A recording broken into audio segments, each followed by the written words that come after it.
They hate when you elevate. The second of losses, I'm handing them out, yeah, I had to go delegate. It feel like I'm floating, I'm lost in the moment, I swear I could levitate.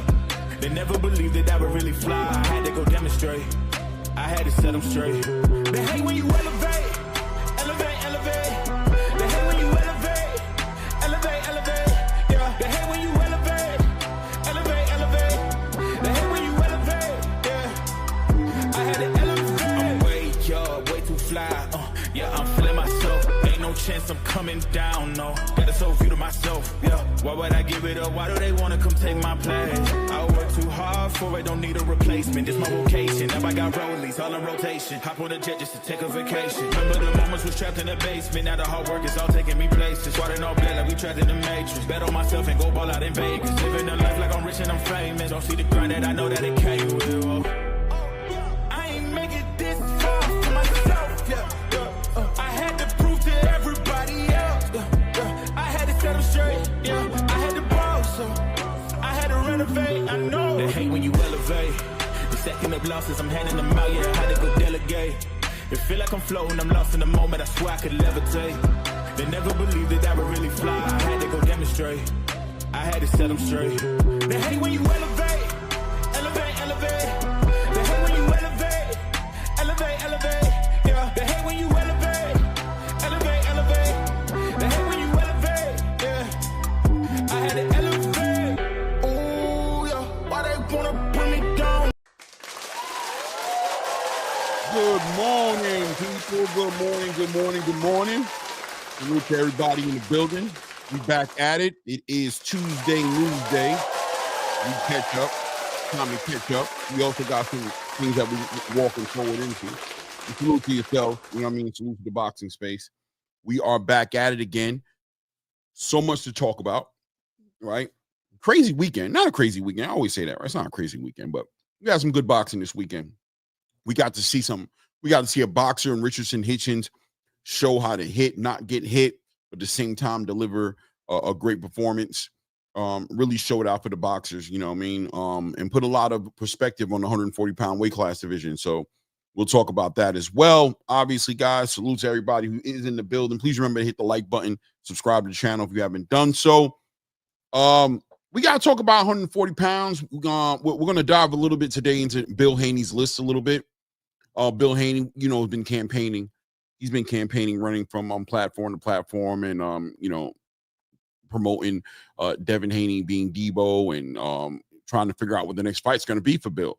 Teofimo is obviously in the crosshairs for these guys to put a fight together, but we saw how that's gone so far, right? Nothing's changed thus far, but he has other people in his crosshairs. Not really that excited about Richardson Hitchens and Richardson Hitchens as much as we thought he would be. Has other plans, but we'll talk about that as well. We got other things to catch up. The undercard was a pretty good undercard in my opinion as well. Andy Cruz improves his record. I think 5 or 6-0 right now. I'm not too sure what the record is right now, but defeats Hernori. I can't remember what his last name is or if that's his first name, but puts him in position in the IBF Eliminator now to be a mandatory to what's my guy's name? Raymond Moratala, right? So we'll talk about that, the likeliness of that fight coming together, what that means for Andy Cruz. Of course, Andy Cruz keeping those victories in amateurs over Keyshawn Davis and always trying to make that seem like that's a fight he's looking to get involved with. We'll talk about that as well. Is Andy really wanting to fight Keyshawn? Keyshawn has been quiet.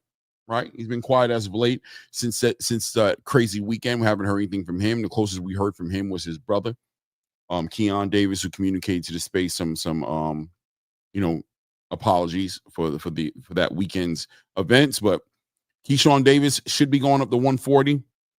I don't know why Andy Cruz will still be pursuing that fight unless he plans to go to 140. We'll talk about that as well. I also want to dive in today into the Moses Atuma Dillian White card. Very good card, very interesting card. I want to dive into some of those fights as well on that card as well as what this means for Moses Atuma and getting a fight like Dillian White on his resume and getting him into the conversation, right? We'll talk about that and whatever else comes to mind. Of course, the space keeps moving. We got to dive into his Richardson Hitchens situation. Great fight for Richardson. I mean, I think he knew, and we all understood and understand what that fight was going to mean to him, right? So we're going to talk about that because it has been some turn of events for Hitchens, and maybe potentially who's promoting him, or his free agency, what that actually means for the future of his career. Where does he go? Oscar De La Hoya showing some interest in getting in the Hitchens business, wondering what De La Hoya can do for him and what position he could put him into. That'd be pretty interesting. But at the same time, we got to talk about what's going on between Hitchens and Eddie Hearn, and how Keith Connolly is involved in it as well. Salute to everybody who was in the building. Everything Boxing. Salute, King. What's up, Keon? Hope everything is good with you, man. Melly Mel, what's good. Like they say, he's cloud chasing using Keyshawn's name. Yeah, that's what Melly Mel is saying about. You talking about Andy Cruz, right? Yeah. Philip Franklin, salute to you. YG Knight, salute to you. 4K Zay, long time no see. 4K, hope everything's good with you, man. Good to see you in good spirits. And walaikum salam, Fly Frequency. What's good, family? What's good? As you guys can see, I'm healing up. I still got some bruising around my eyes, so I'm wearing my glasses today. I couldn't see the last couple of times I did the show, so I'm like, yo, F it, man. It's good enough. It'll get better, but I can't see without these damn things on my face, right? Them sunglasses were not it. They were it though on the swag though, right? I was looking official. I was looking in my, in rare form with my sunglasses on, but I was see how the hell I was looking because I couldn't see shit.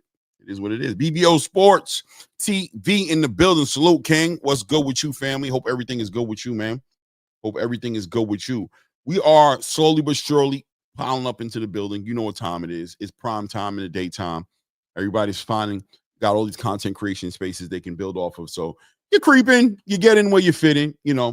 We can build a little bit though. Start building on this Richardson Hitchens card. Let's see here. Zaquin Moses had a great fight, made it on the main card. First 6-rounder fight. Was a great fight for him. Let his hands go, took his time, got some rounds in, and I think he's just developing. And you can definitely see the pedigree. You can see the Shakur Stevenson in him. You can see how that's manifesting into his game, and even a little bit of Raymond Ford in there as well, right? Getting fighters out of there who aren't supposed to be in the ring with him, very important at this point in his career. And showing and proving that, it's going to take a special kind of talent to get in front of Zaquin Moses in order to, push him to his limit. But on this road and the way he's performing, I'm loving everything I'm seeing. I don't know what his next fights would be. He says he's a prospect, the best prospect in boxing today. Maybe arguably, maybe he is. I don't know, right?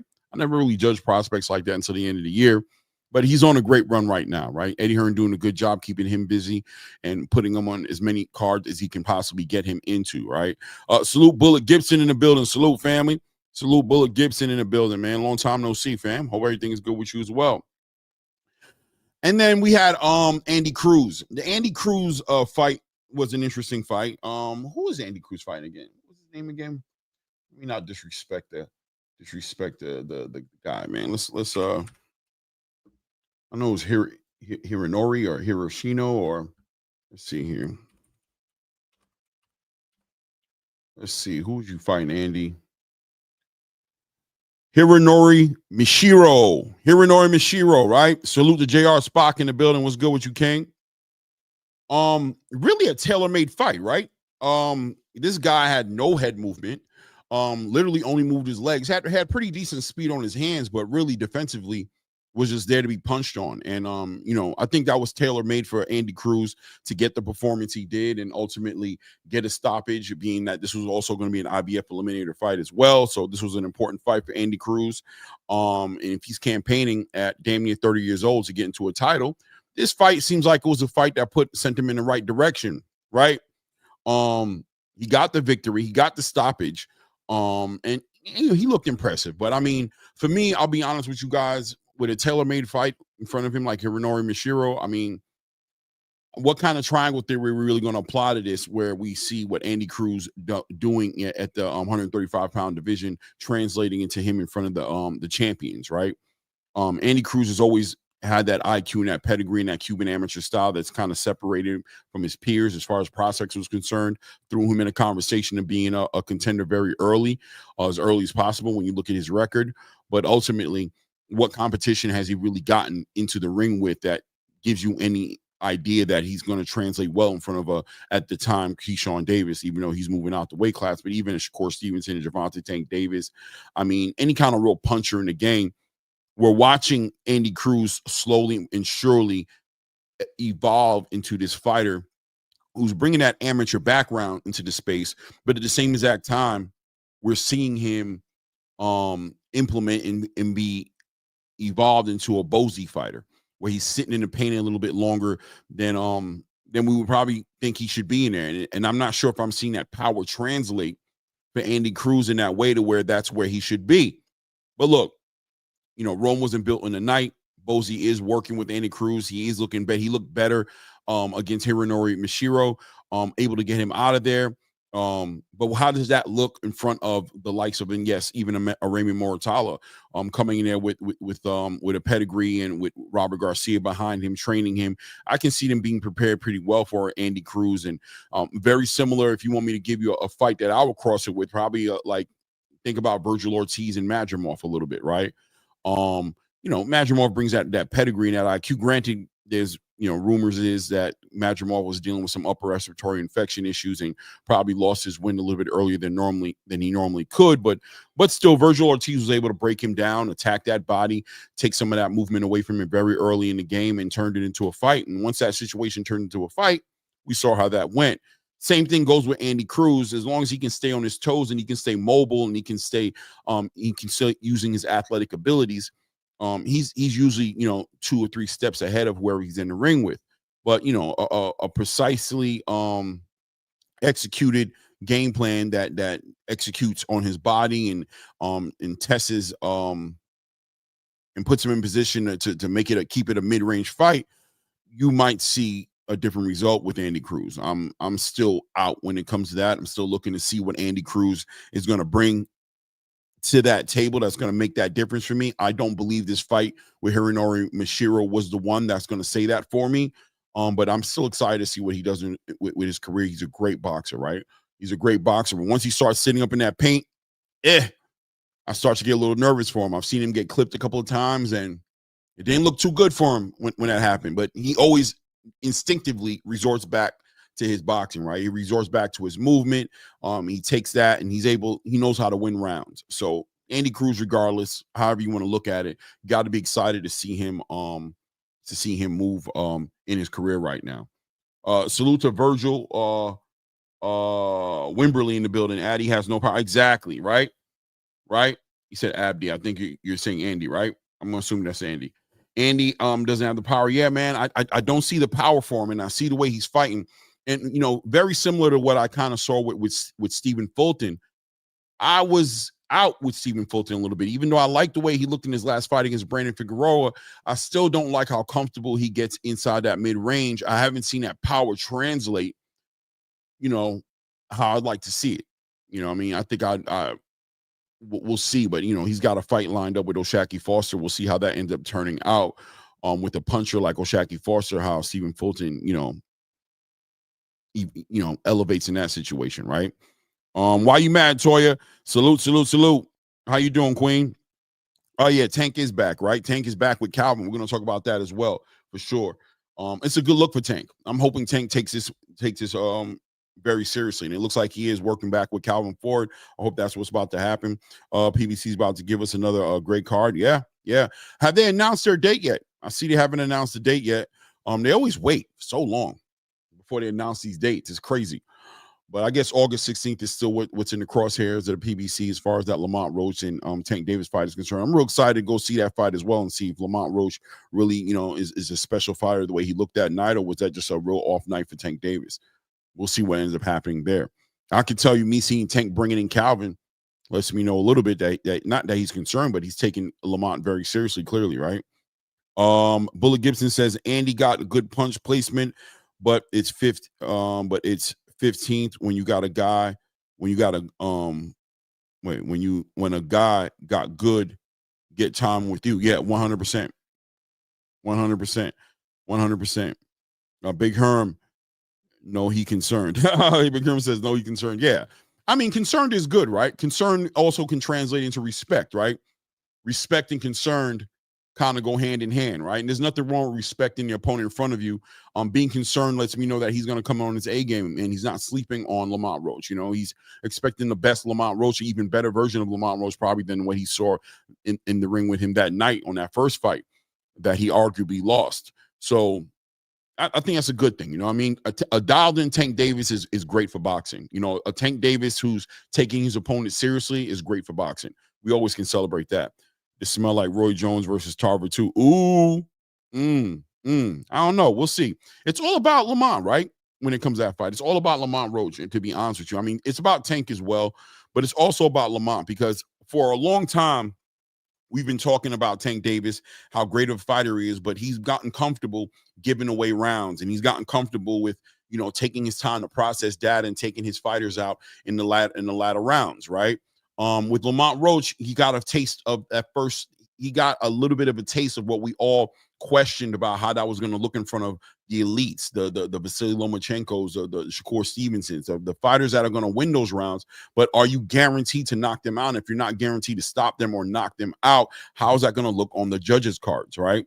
Lamont Roach was able to test that with Tank Davis, take him to the into the final round, and ultimately, you know, a lot of people felt like, you know, that fight should have went the other way decision-wise. I'll be honest, me included. I felt like, especially with that knee, count that knee, that'd have been a loss for Tank Davis. But does Tank have the ability to turn it up and win rounds and start winning early and not just bet on the stoppage? Can he win on points? I mean, can he? Of course he can. Will he? You know, in front of an elite fighter, what does that look like for Tank? You know, has to be a higher punch output, clearly, maybe even a little bit of a little more of an offense, a little bit, you know, of take control and lead early in the fight. You know, no later than the third round. Third round, you should be in gear and keeping this fight as close as possible, just in case you got to go to those judges, right? It is what it is. Let's see here. White Mandatory, nobody talks about Tank. Chin, he got the best chin in boxing next to Canelo. I guess. I don't know. Maybe he does. I don't know. Let's see here. Virgil Wimbley says the judges will give Lamont Roach plenty of respect this rematch. A slow start for Tank this time will end in a loss. Yeah, it's got to be. Tank has got to be. You know, that's what we wanted to see. Whenever, you know, when you saw Tank winning the way he won, I think one of the biggest things for me as a fan of boxing and a fan of Tank Davis, right? Not as like some other people, but a fan of Tank Davis. I see the skill set and I love watching him fight.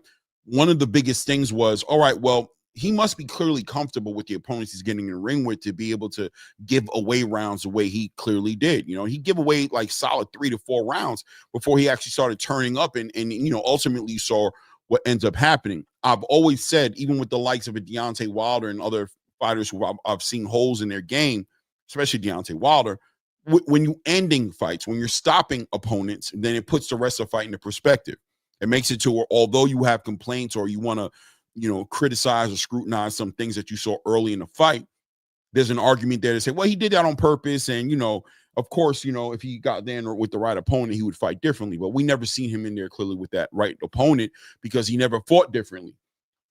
This fight, he seemed like he got kind of caught up in his own drinking his own Kool-Aid. By the 8th or 9th round, not even knowing what round it was in. When he finally found out, I'll never forget that scene when he found out what a round it was. He was in shock, right? Because I think he understood at that point that this fight was way closer than he anticipated it being, and the pressure finally started to culminate for Tank, where he realized a stoppage might be what he needs, but questioning himself, am I going to be able to get this stoppage with the way Lamont Roach is being so reserved, defensively sound, and he's also doing a good job of scoring and counterpunching me in this fight. This is going to be a little bit of a challenge, of an uphill challenge for me. And it was interesting to see Tank kind of deal with that going into this round 13, as I like to call it, with Lamont Roach. Let's see the adjustments Tank makes to deal with the fact that he has an opponent in front of him that's not just there to go away, right? That just won't weather away. He's going to be there as long as you leave him. You're going to have to take him seriously, right? And you're going to have to really take some risk in there as well, right? It is what it is. Let's see here.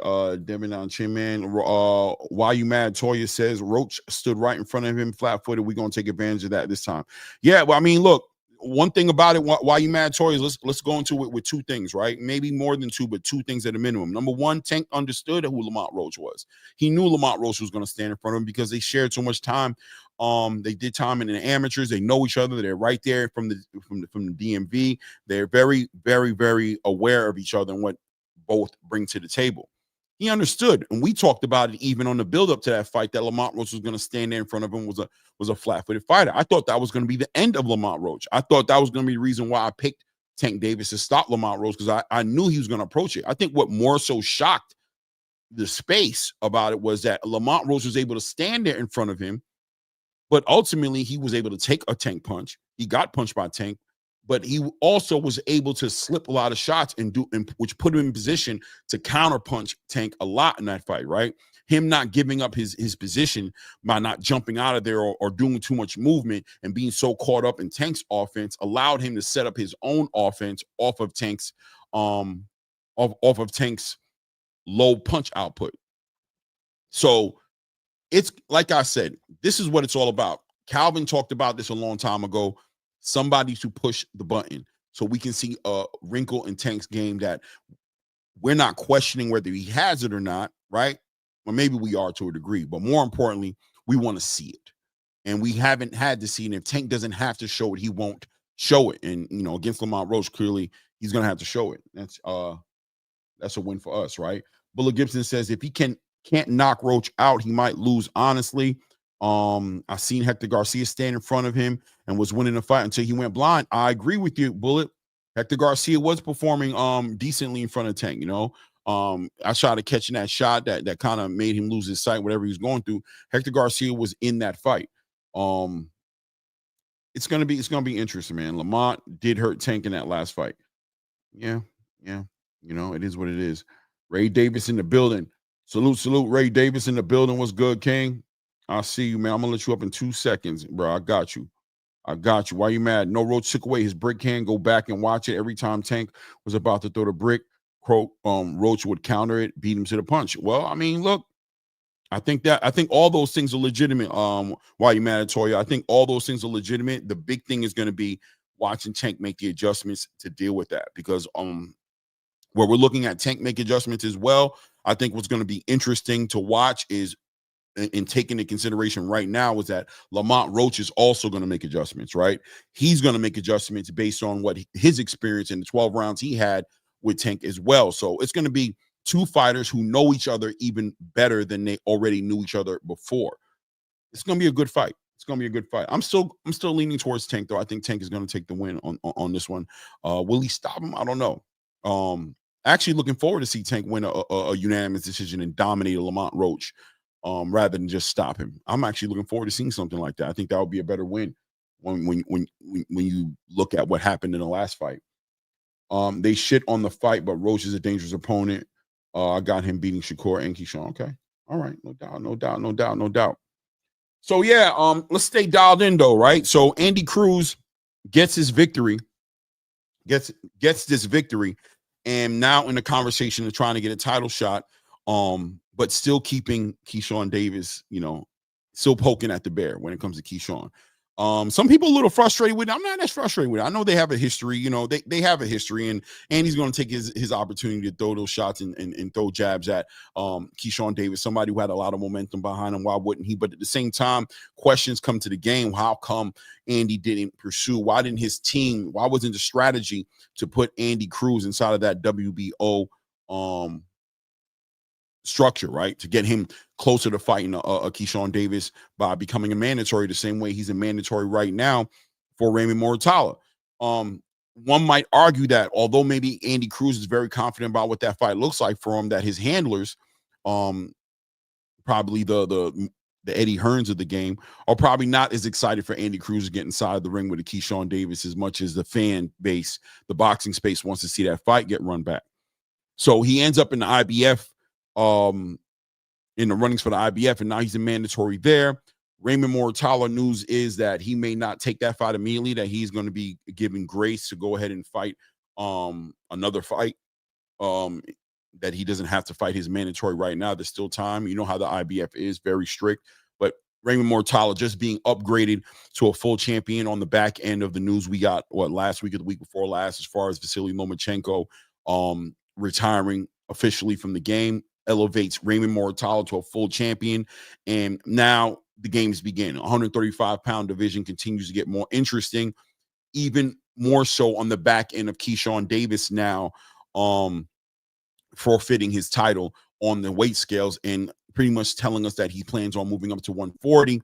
So now we have this vacant WBO title, and I know everybody got the news as far as Abdullah Mason's position now, the number 2, and Sam Noakes at the number 1 spot.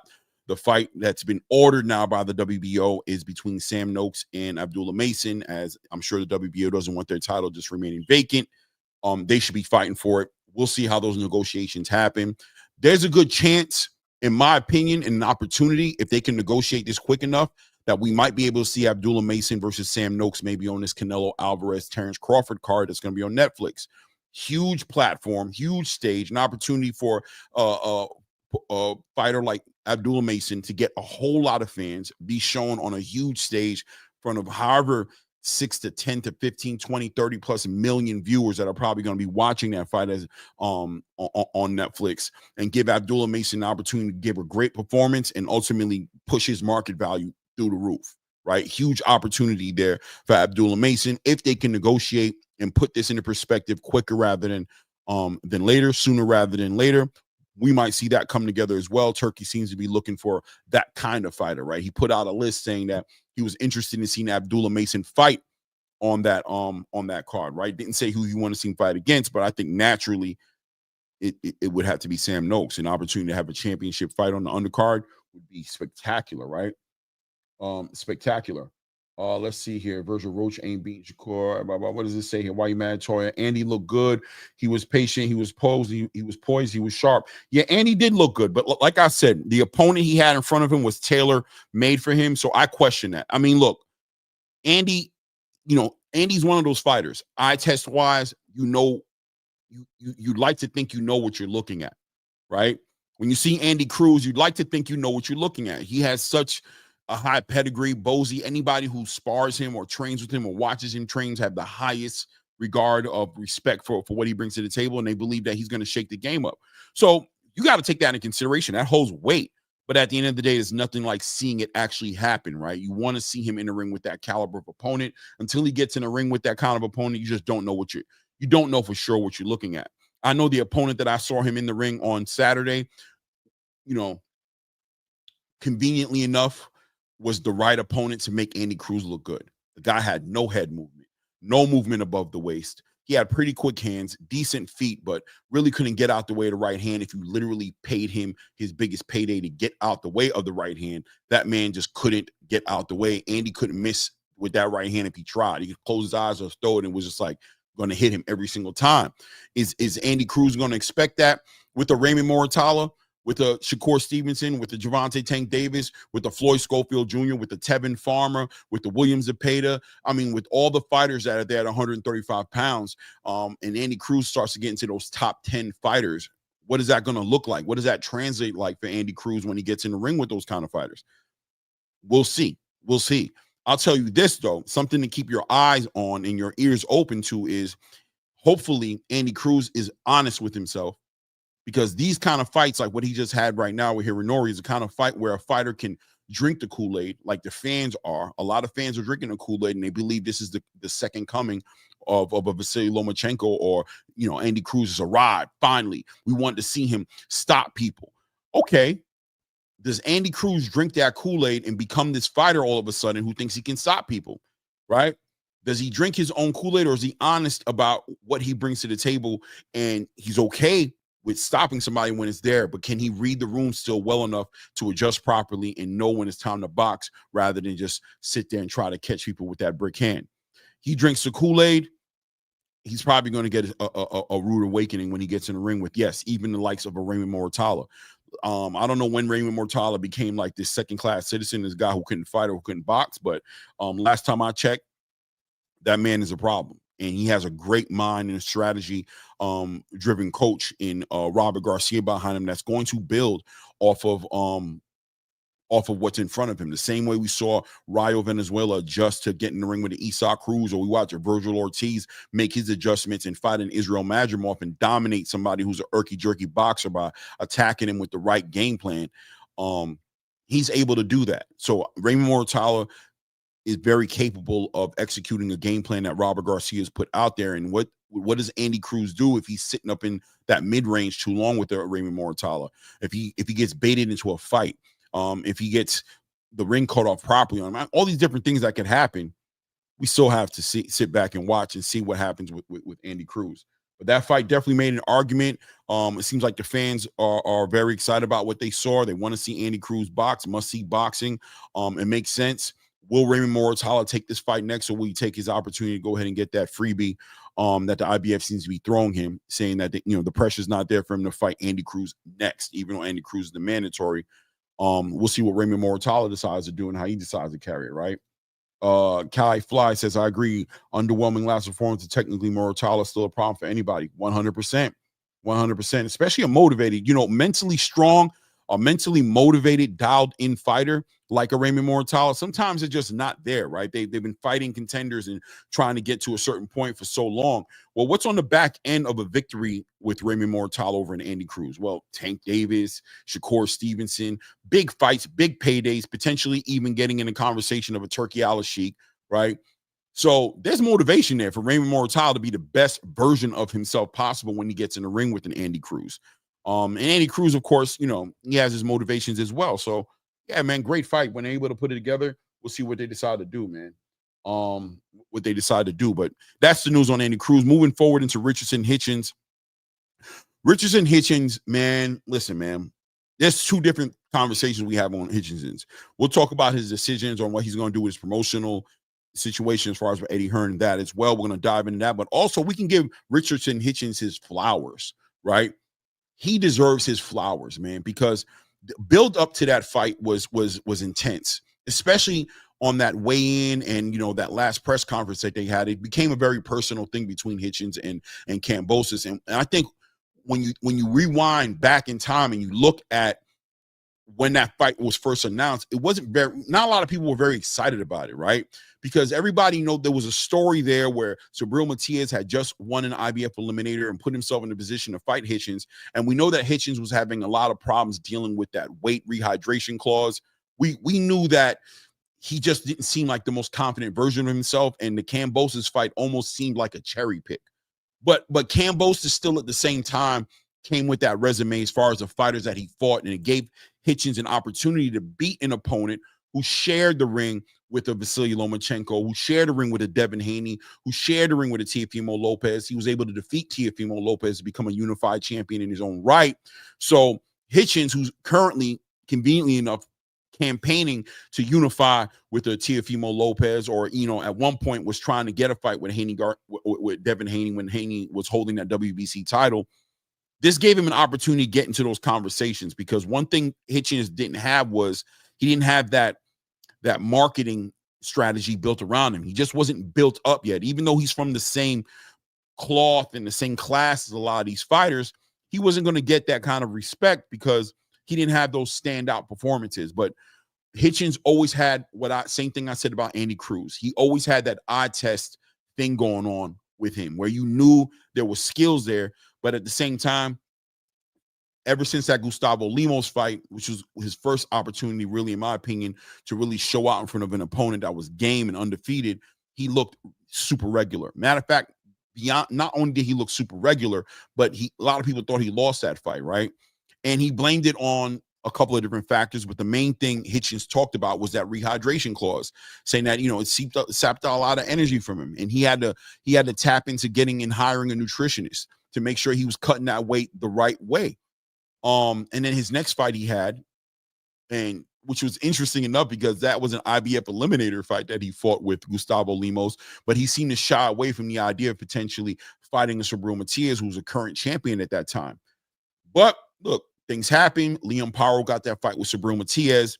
Liam was able to go ahead and pull that belt off of Subriel Matias, outbox Subriel Matias, expose Subriel Matias in a way that a lot of boxing pundits in the space were already kind of highlighting that Jeron Ennis was a little too flat-footed, stood there, and really if you kept it boxing and you stayed on that jab and you won these rounds and, you were able to survive the fight and not get stopped by him, that, there was a good chance the judges would be favorable on your side if you boxed him well. And that's what Liam Paro did, right? So Liam Paro becomes a title holder. Hitchins becomes interested now in, going ahead and executing on that mandatory spot he had with that IBF, and he gets to fight with Liam Paro. He becomes a champion. He looked decent in that fight, right? He looked decent in that fight to me. I thought he looked good in that fight, but was that fight separating him from anybody else in the division outside of giving him a title? I think there's an argument to say that he was probably still looking like the weakest link as far as champions were concerned at 140 pounds. Put the champions in perspective, right? We're talking about Teofimo as a WBO champion. We're talking about Devin Haney as a champion in recess, Alberto Puello as a current WBC champion.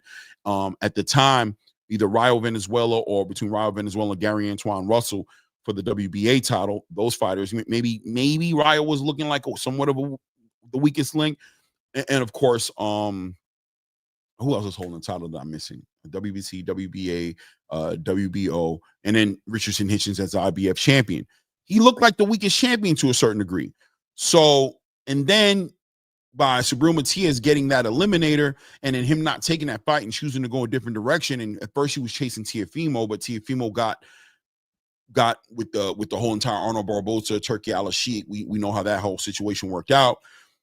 For him to pull up and Eddie Hearn to strategically move, sign George Kambosos, get him to move up to 140 pounds. George Kambosos had a very lackluster, not impressive debut at 140 pounds. I can't even remember the guy who he fought in Australia, but really didn't say anything to me about if it did say anything, it said that George Kambosos was just really not a good 140-pound fighter, right? He just wasn't there.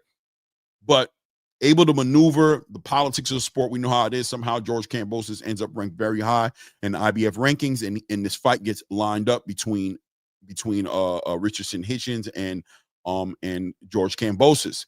Not a lot of hype behind the fight, but as the pressure started to roll out, as the buildup started to roll out, as Hitchens all of a sudden became that's another thing that Hitchens did in this fight that was one of the buildup to this fight, right? He became this very vocal, charismatic, shit talking, promoting his fight type of fighter that, you can tell that he grasped the moment and understood that there was a very big amount of payday on the back end of this fight turning out the right way. And we find out at the end of the fight he had with George Kambosos that it was actually a lot of things riding on this fight looking the way that it did. He talked so crazy that I think the boxing space wondered, was Hitchens going to leave who he was?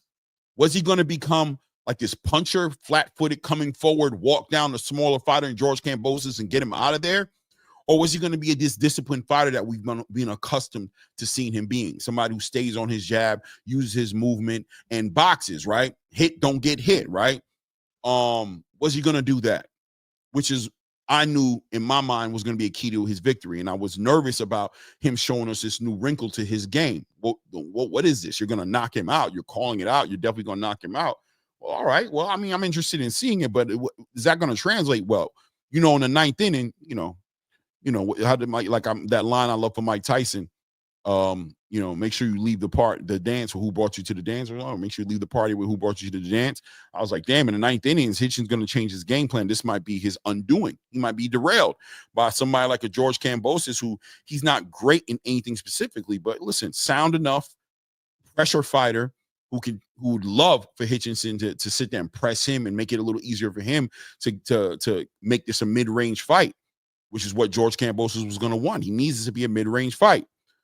Well, it is what it is. We saw guys on the way-in. We saw Hitchens seemingly get underneath Kambosos' skin finally, in my personal opinion, just with the whole entire betting with the money and the disrespect to his father and the way Hitchens was carrying himself. It was at that moment in my mind, I said to myself, well, maybe Kambosos bought into this a little too much, and has he been thrown off his game? How is he going to perform now? The fight never sold us short. It sold us on everything it was going to be. Hitchens showed us the poise. He showed us the discipline, which was very important. But at the same time, he did show us another wrinkle to his game. He showed us he had killer instinct. He showed this ability to turn up and hit another gear when it was time to hit another gear, when he had an opponent and he saw an opportunity to get a stoppage on an opponent that his counterparts, as far as Devin Haney and Teofimo Lopez, were not able to accomplish. Only somebody like Vasily Lomachenko was really ultimately able to do that. When he saw the opportunity to get in that same conversation with Vasily Lomachenko, he wasted no time and he jumped right into gear and did what he was supposed to do, which in turn made the fight a very worthwhile fight for Hitchens, because today, on the aftermath of that, is Hitchens is in a conversation with some of the best fights that could be made at 140 pounds, and is even having conversations about maybe even heading to 147 pounds to compete with the likes of a Devin Haney. He's trying to make it happen for himself right now. So it is what it is. Congratulations to Richard Hitchens, but there was more news on the back end of this fight, right? More news on the back end of a stoppage, of a masterclass performance, shutout fight, 8th round stoppage by Richardson Hitchens. The news was, if we paid attention to the post-fight commentary, he spoke about his free agency, which threw me for a loop. I'm not going to lie to you guys, right? It threw me for a complete loop.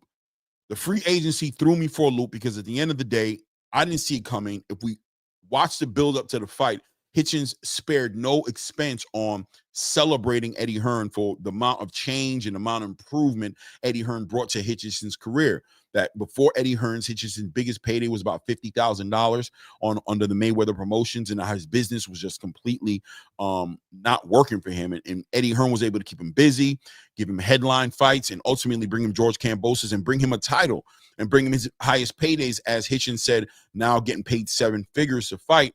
I mean, he was almost running an advertisement, a commercial for Eddie Hearn to get more fighters. Like, y'all got to come over here. Y'all don't want your guy doing it. Come over to Death Row Records, right? Come over to Matchroom Boxing.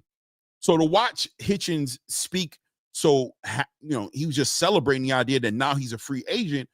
It did have me concerned. And more importantly than me, Eddie Hearn found issues with it, right? And you gotta feel where Eddie's coming from when it comes to that, right? Where's Eddie coming from? Well, Eddie understands that the boxing sport is a eat what you kill type of business, right? There's no love, there's no loyalty really in boxing, right? Not everybody who Eddie Hearn signs is going to show up and show out like an Anthony Joshua did for him. He has to, feed the beast. He has to make sure that it makes sense for the fighter, that it's profitable for the fighter, and the fighter, for his own personal vested interest, will stay with Eddie Hearn. But who's going to be loyal to anybody in the boxing space? But like I said, Eddie Hearn getting all those praises during the buildup would have had you believing that Hitchens wouldn't want to be anywhere else. On top of that, there's a way to deal with that type of situation, right? On top of that, Hitchens could maybe had a conversation with Eddie before making an announcement like that. Hey man, I'm gonna explore some things on my free agency. Nothing personal. I might still stay with you. I just want to test my value on the market and see what the market has. Some regular stuff that he could have probably done that would have made a little bit more sense than to ultimately look like what looked like happened. And if you ask Eddie, I mean, he probably would co-sign to say that it was kind of an ambush, right? Like, you sideswiped me. You came out of nowhere with this information. I knew that you was a free agent, but did I know, you were so enthusiastic about it? No. Hitchens communicates that. At the same time calling out fighters like Teofimo Lopez and Devin Haney and talking about all the opportunities out in front of him. And once again, Eddie Hearn out in the sun drying on his own, because it seems like with the American boxing space, it happens like this to Eddie, right? Eddie builds up a fighter, invest time, money, whatever it is, tries to put his best foot out there. But when it comes to that fighter's biggest fights and biggest opportunities, Eddie just doesn't have that kind of relationship across the board with these other promotional companies, right? He doesn't have that kind of relationship with the PBC or with the Top Rank or with Golden Boy. He doesn't have that kind of relationship. You saw Eddie have to step out the way for the Devin Haney Ryan Garcia fight.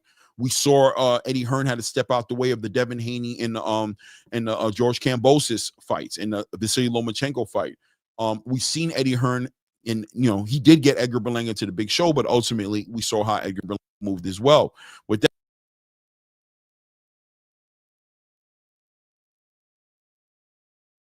but seemed more shocking, more so than anything.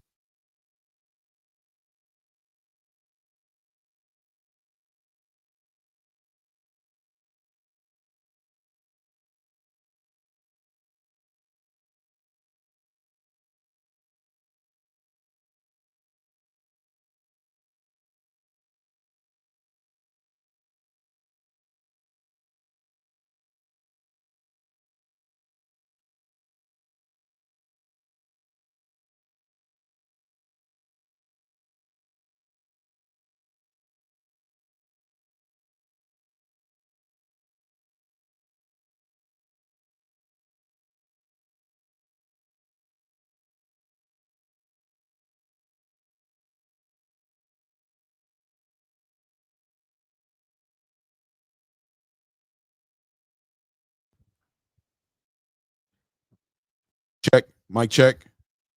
Am I back? Okay. I don't know what happened. Interesting. I don't know. Oh, that's what it is. We're good. I wasn't connected all the way. I appreciate you. Thank you. All right. So as I was stating, Eddie Hearn just a little bit shocked on the back end of the way Hitchens decided to move. But it is what it is, right? The business is what the business is. If you guys pay attention, Eddie Hearn also communicated with Turkey Al-Sheikh, and that's one thing that Eddie Hearn does have in his back pocket that I don't think a lot of promoters necessarily have in the same capacity as Eddie Hearn is. He does have Turkey Al-Sheikh there. And Turkey Al-Sheikh communicates that, listen, he's going to have Eddie Hearn's back in a situation and won't be doing business with Hitchens unless it's through Matchroom, at least according to Eddie Hearns. The boxing space is shaking up a little bit by saying, oh, hold on, slave type issues. And, oh, is he holding Hitchens against his will? That's messed up. You're going to hold that. Well, listen, man, business is business. And I have to agree. If you carry business the way Hitchens did inside that ring, putting out what's going on in the back room on the front street and pretty much insinuating, or more than insinuating, speaking truth to power that you're willing to move on from the guy who brought you to the big show, who brought you to the big fight, and you're going to move in your own direction. And Eddie Hearn has every right, in his opinion, to leverage all the things that he brings to the table. And if leveraging his relationship with Turkey Al-Sheikh is something that's in his bag to leverage, then it is what it is. We have to understand that you don't have to fight for Turkey Al-Sheikh. Turkey Al-Sheikh doesn't have to put you on any of the cards. These things don't have to happen, right? And at the same time, things can happen for you.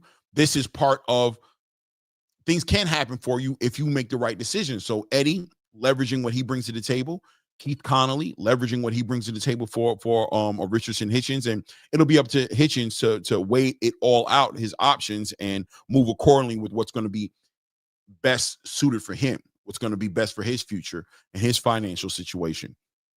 We'll see what he does, right? Me personally, I don't see why you want to leave Eddie Hearn at this point, being how the game treated you and where you are right now. It is what it is, but we don't know what's going on in the background.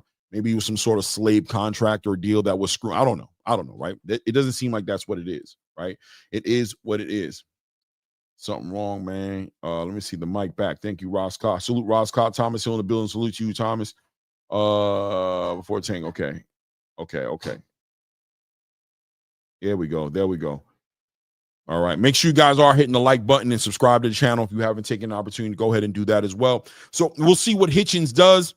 It is what it is. The choice is his. It's in his ballpark to make it happen.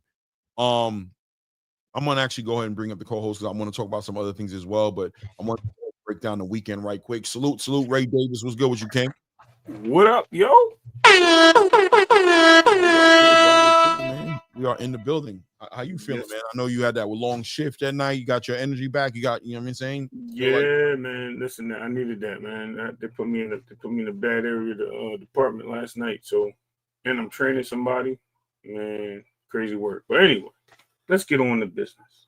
No doubt. Walaikum salam, Anton Ziegler. Good to see you in the building, man. 2 cents. Salute to you, King. Salute. Yeah, man. So yeah, I was just kind of recapping the weekend a little bit as far as the fights were concerned, as far as the drama that makes boxing so interesting. I definitely want to tap into the Terrence Crawford Canelo Alvarez conversation a little bit more too, as far as the event is concerned. But yeah, what do you think of the weekend's event? So what do you think? I mean, look, first of all, going into the Hitchens fight, you had a little bit of reservations, a little bit about what potentially could happen with the George Kambosos. Yes. On the back end, in hindsight, how do you feel about what you saw?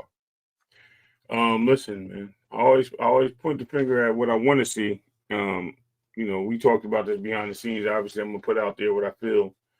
I thought Kambosos had some legitimate bull rush chance to not upset the fight, but upset Hitchens and put him in situations to make this fight more of an interesting fight. Unfortunately, he looks like he lost a lot. I'm not gonna really take away from Hitchens doing his job, what I thought he would do. I think we talked about it. I said, look, I expect Hitchens to win, but I do see a couple issues. This is, like I said, this is privately. This is not what I said on the air, because on the air I said I think Kambosos has a legitimate chance. In certain circumstances, I believe that Hitchens doesn't move his feet well. He has a wide. I didn't talk about his wide gait. Now he stands when he's trying to when he throws that jab, which I think slows him down a lot. but he was able to keep Kambosos at bay. Kambosos is not who we thought he was. We knew that when we seen him in the ring with Cody Crowley. But at the same time, I said Cody Crowley. Excuse me, Cowboy Bob. But I know his name's not Cowboy Bob. The dude from England, I forgot his name. But anyway, we see Max Hughes. Thank you. The IBO championship fight. Right. When we seen him in there with Max Hughes, we did see that there was a lot of flaws and that he wasn't the guy we thought. I thought him moving up in weight would make it more comfortable. Having a guy in the IBF situation who's basically looked like they're struggling to make weight throughout the whole ordeal of the fight, he might have took advantage of it. But kudos to Hitchens, man. Kudos to Hitchens on putting on a great performance. Do I think his performance was better than anybody else's? Absolutely not. I think he just did what he was supposed to do. He got a guy that didn't belong in the ring with him out of there. People, I think, are looking way too far into it. Regardless of what I thought of Kambosos belonging to be there or not, he got him up out of there, which he was supposed to do. But yeah, back. I think he definitely gave Kambosos the worst beating Kambosos ever gotten. No way. Who gave him the worst beating than that? Are you kidding me? First of all, Devin Haney beat him up twice worse than that. No way. Both times. Bro, he stopped him. Because of stoppage? So stopping somebody is a worse beating than beating somebody up for 24 rounds. Let me ask you.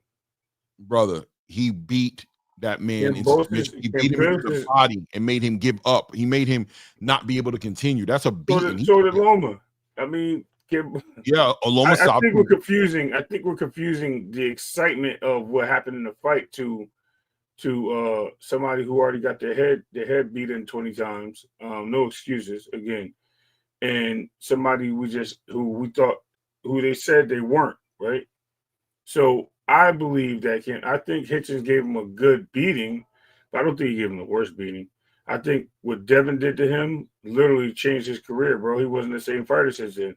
Devin literally took every exhausting breath out of Kambosos 2 times. Devin beat him the first time really bad, and the second time he beat Kambosos, bro, he had that dude standing there in the ring like on thin ice. His legs was wobbly and everything. Like, I mean, we can call it for what it is, but I think Devin beat the best version of Kambosos without a doubt, right? Exactly. So if the best version, he gave him the worst beating because he's not the same person. He wasn't the same fighter after that. He wasn't. No, I don't look at it that way. I look at it like I look at the ass whooping on a physical level, just keeping it 100 on who physically beat him first. Look at Kambosos. Go look up Kambosos versus Devin. Look at Kambosos in that picture. Go pull up a picture of them. Look at Kambosos versus this dude Hitchens. Well, right? Hitchens was campaigning to the body heavy in this fight, so the jab was definitely on there. The jab was heavy.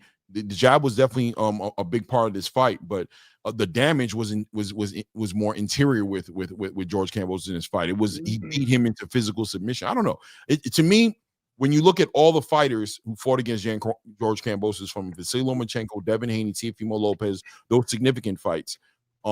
Even the fight he fought in his last fight, his tune-up, his face looked beat up. He had a cut on his face. He had a bruise on his face. He that's how he looked. So, but I think when you watch the fights, he legitimately beat the fight out of George Kambosos in this fight. Whereas with Devin, he stayed trying to fight Devin the whole fight. He just couldn't do nothing with Devin. And after the 10th round, after the 9th round, he was done in that second fight. He just was sitting there, standing there, getting plucked. I'm gonna give you this. Devin not being able to stop somebody who was plucked since I'm gonna give you this. First of all, Devin beat him both where he should have been stopped in both fights. Because the fights were on Australia, they gave him more time to fight in that fight. He should have been stopped both fights. He was not doing nothing in the 8th round of the first fight, literally to the 12th. He got a couple shots in the late in the fight, but at that point, the fight was over. When he fought in the second fight, you're telling me in those fights they should have been stopped against Devin Haney?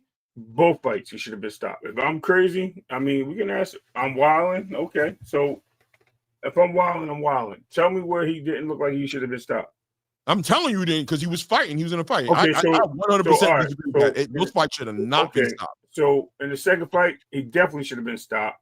He wasn't even stopped in that fight. That dude was literally noodle. Did he even get knocked down? Did he have to get knocked down? How do do you have to get knocked down? We're just calling and saying, yeah, you're losing this fight so bad, I'm going to stop it? Or do we stop the fight because the fighter can't continue? That's what we said about him fighting Regis, right? When Devin fought Regis, they should have stopped it. I don't know if they should have. I think if they would have stopped it, I wouldn't have argued it all the way. Okay. He was, okay. But that was fair point. Fair point. I'll take you on that. Maybe they should have stopped it, right? But they didn't have to. I'm fair with that. I can take that. And I'm telling you, both times he was getting the bricks beat out of him with it. It was just no match, and it was over. When people know that the fight is over, usually the refs stop it. They did not stop it. They just let the fight continue because he was in Australia. He was their champion. They wanted to give him a chance to get some type of comeback. He should have been stopped in both of those fights. But respectfully, I understand. I understand what you're saying. Maybe they should have, but they didn't. I think if I didn't say they should have. Not with Kambosos. I'm not saying that. I'm saying and I'm not saying they even should have with Regis. I'm saying with Regis, there was more of an argument there for a stoppage, but he didn't need to be stopped. Because Devin didn't turn it up where he needed to turn it up to make him stop it, right? Did you watch the 10th round of the second fight? That dude was I watched the whole. Okay, go watch that fight again. Go look at this dude walking around, not knowing where he is, grabbing on it. They was talking about he couldn't do the. Listen, why didn't Devin capitalize on that and stop this shell of a man that was in the ring with Regis Prograis? That's how you do it, right? And that's what Hitchins showed, right? Hitchins showed that when he saw the blood in the water, that fight, if it separated Hitchins from a Devin Haney, or if it separated Hitchins from a Maxie Hughes or these other fighters, or even a Teofimo Lopez, right? What it did was it showed that Hitchins was able to identify a broken opponent, that he put the work in the breakdown, and that he was able to turn it up to another gear, even in, I believe it was in the 6th or the 7th round, or the 6th round, I think it was, where the 5th round he had just pretty much knocked Kambosos down. I don't know if they counted the knockdown, but it was a knockdown as far as I'm concerned. He turned up and took risk in the next round, and arguably that'd have been the one round where a swing round where maybe Kambosos won that round, because Hitchins got hit a lot in that round because he tried to step on Kambosos and had to dial back in the 7th round and be like, all right, I'm going to go back to standing on my jab and campaigns in the body and let this stoppage come to me, right? So, but ultimately, he was able to see this in Kambosos and get Kambosos out here. And you know how I feel about body shots. I think body shots are some of the most brutal ways of stopping an opponent. Like getting chin checked and getting caught and clipped is a beautiful thing to see. But that body shot shows, that's what has me in the conversation of saying that Hitchins gave Kambosos the worst beatdown of his career, because the body shot completely took everything out of him, to the point where the ref could see in his eyes and was like, bro, we don't need to move. We don't need to let this go any further. With Devin Haney, he's never shown that killing instinct. So yeah, I guess he lets a Regis Prograis move around. That's not the referee or the judges. No. That's Devin Haney. That's Devin Haney not closing and finishing his breakfast. And as far as the Kambosos fight, I saw both fights. Master classes by Devin Haney for sure. Master classes. He took those wins. But no way there's no way that I saw any time in that fight that fight should have been stopped. Never. Okay. That's why that whole 10th round and up to the 11th round, he was hugging Devin every time he went and threw a jab, so he couldn't knock him out. I'm just saying. I don't know what you guys remember. I mean, it was 3 years ago, right? So yeah, but I never heard anybody ever say that Kambosos that the referee should have stopped the fight. I've literally said it multiple times on multiple occasions. Who else? I've never heard you say it, but who else? The reason why, matter of fact, me and Tommy Hill talked about it. Tommy Hill Thomas Hill, you think the fight should have stopped? No. I didn't say he agreed with me. Me and Thomas Hill talked about it, and I told Thomas Hill that he should have been stopped in the 10th round. I think Thomas did say he agrees with me. He should have. This is me quoting. Quoting what I believe he said. Hell no, thank you, Thomas. Listen, okay, Thomas. I think we talked about the second fight, bro, and I think you said, yeah, but this Mickey Freaky couldn't put him out on his feet, man. Come on, Ray. That's what he said, right? But Kambosos grabbed him that whole fight after that 10th round. Go watch him. And the only time he came back in that fight was in the 12th round when he got. Remember, he split freaking Kambosos' head open. Worse than that, bro. He split him open in the 8th round. And he was beating the crap out of Kambosos. But to you know what? To all the people that just don't like the Haney's, it's not about not liking the Haney's. Don't turn it into that. But it's not for them either. It's not for them either. It's not about not liking the Haney's. It's about giving the flowers. The flowers that deserve to be given. No, let me finish. I understand where y'all coming from, right? Y'all don't care if he hit him, he's pillow fisted, he's this, he's that, whatever. The dude beat the shit out of Kambosos. He beat him 2 times, the shit out of him. This guy stopped him, so he didn't even get it. He whirlwinded him, yes, but he stopped him. Stopping somebody doesn't mean you're really beating the shit out of him. Now, did he beat him worse than Loma did? Possibly. Did he stopping somebody doesn't mean you're beating the shit out of him? Huh? Stop him to the body? Bro, anybody gets stopped to the body doesn't mean you got beat the shit out of him. That just means, hey, you beat me, you stopped me. Did Ryan get the shit beat out of him first Tank, or was I'm just asking. Did he? Interesting question. Did Ryan get beat up by Tank?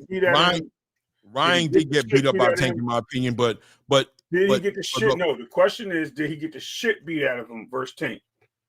It was 2 different fights, so I think I don't know. There's an argument. Your quote was a stop to the body means you're beating the shit out of him. No, that's not what I'm saying, right? I'm saying that's not what you're saying. What I'm saying is Hitchens put on a clinic whooping this guy's ass for 7 to 8 rounds until he finally stopped him to the body. It wasn't a fluke shot. It wasn't a shot that he legitimately beat the brakes off this dude until this dude stopped. There's a difference. That's not what Tank did to Ryan. Tank was handling Ryan, but there was always this big, very dangerous left hook that was there that Tank had to be aware of, and he ultimately stopped him with a nice shot to the body. There's arguments there as far as Ryan's health, whether or not he had a rib injury, things that went to that fight.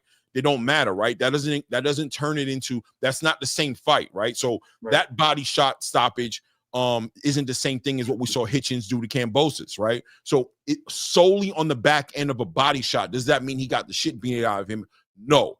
But the culmination of rounds and what was happening in those rounds and the setup and the body campaign that was happening and that jab that was stiff and stayed on Kambosos and helped him establish the opportunity to drop that body shot made, you can see, I mean, your eyes can see, anybody who saw that, I don't know what people are catching. I didn't agree with none of that you're saying. I never said that wasn't the case. You asked me what was the worst beatdown, and I'm telling you the 24 rounds of getting your ass whipped around the ring is the worst beatdown.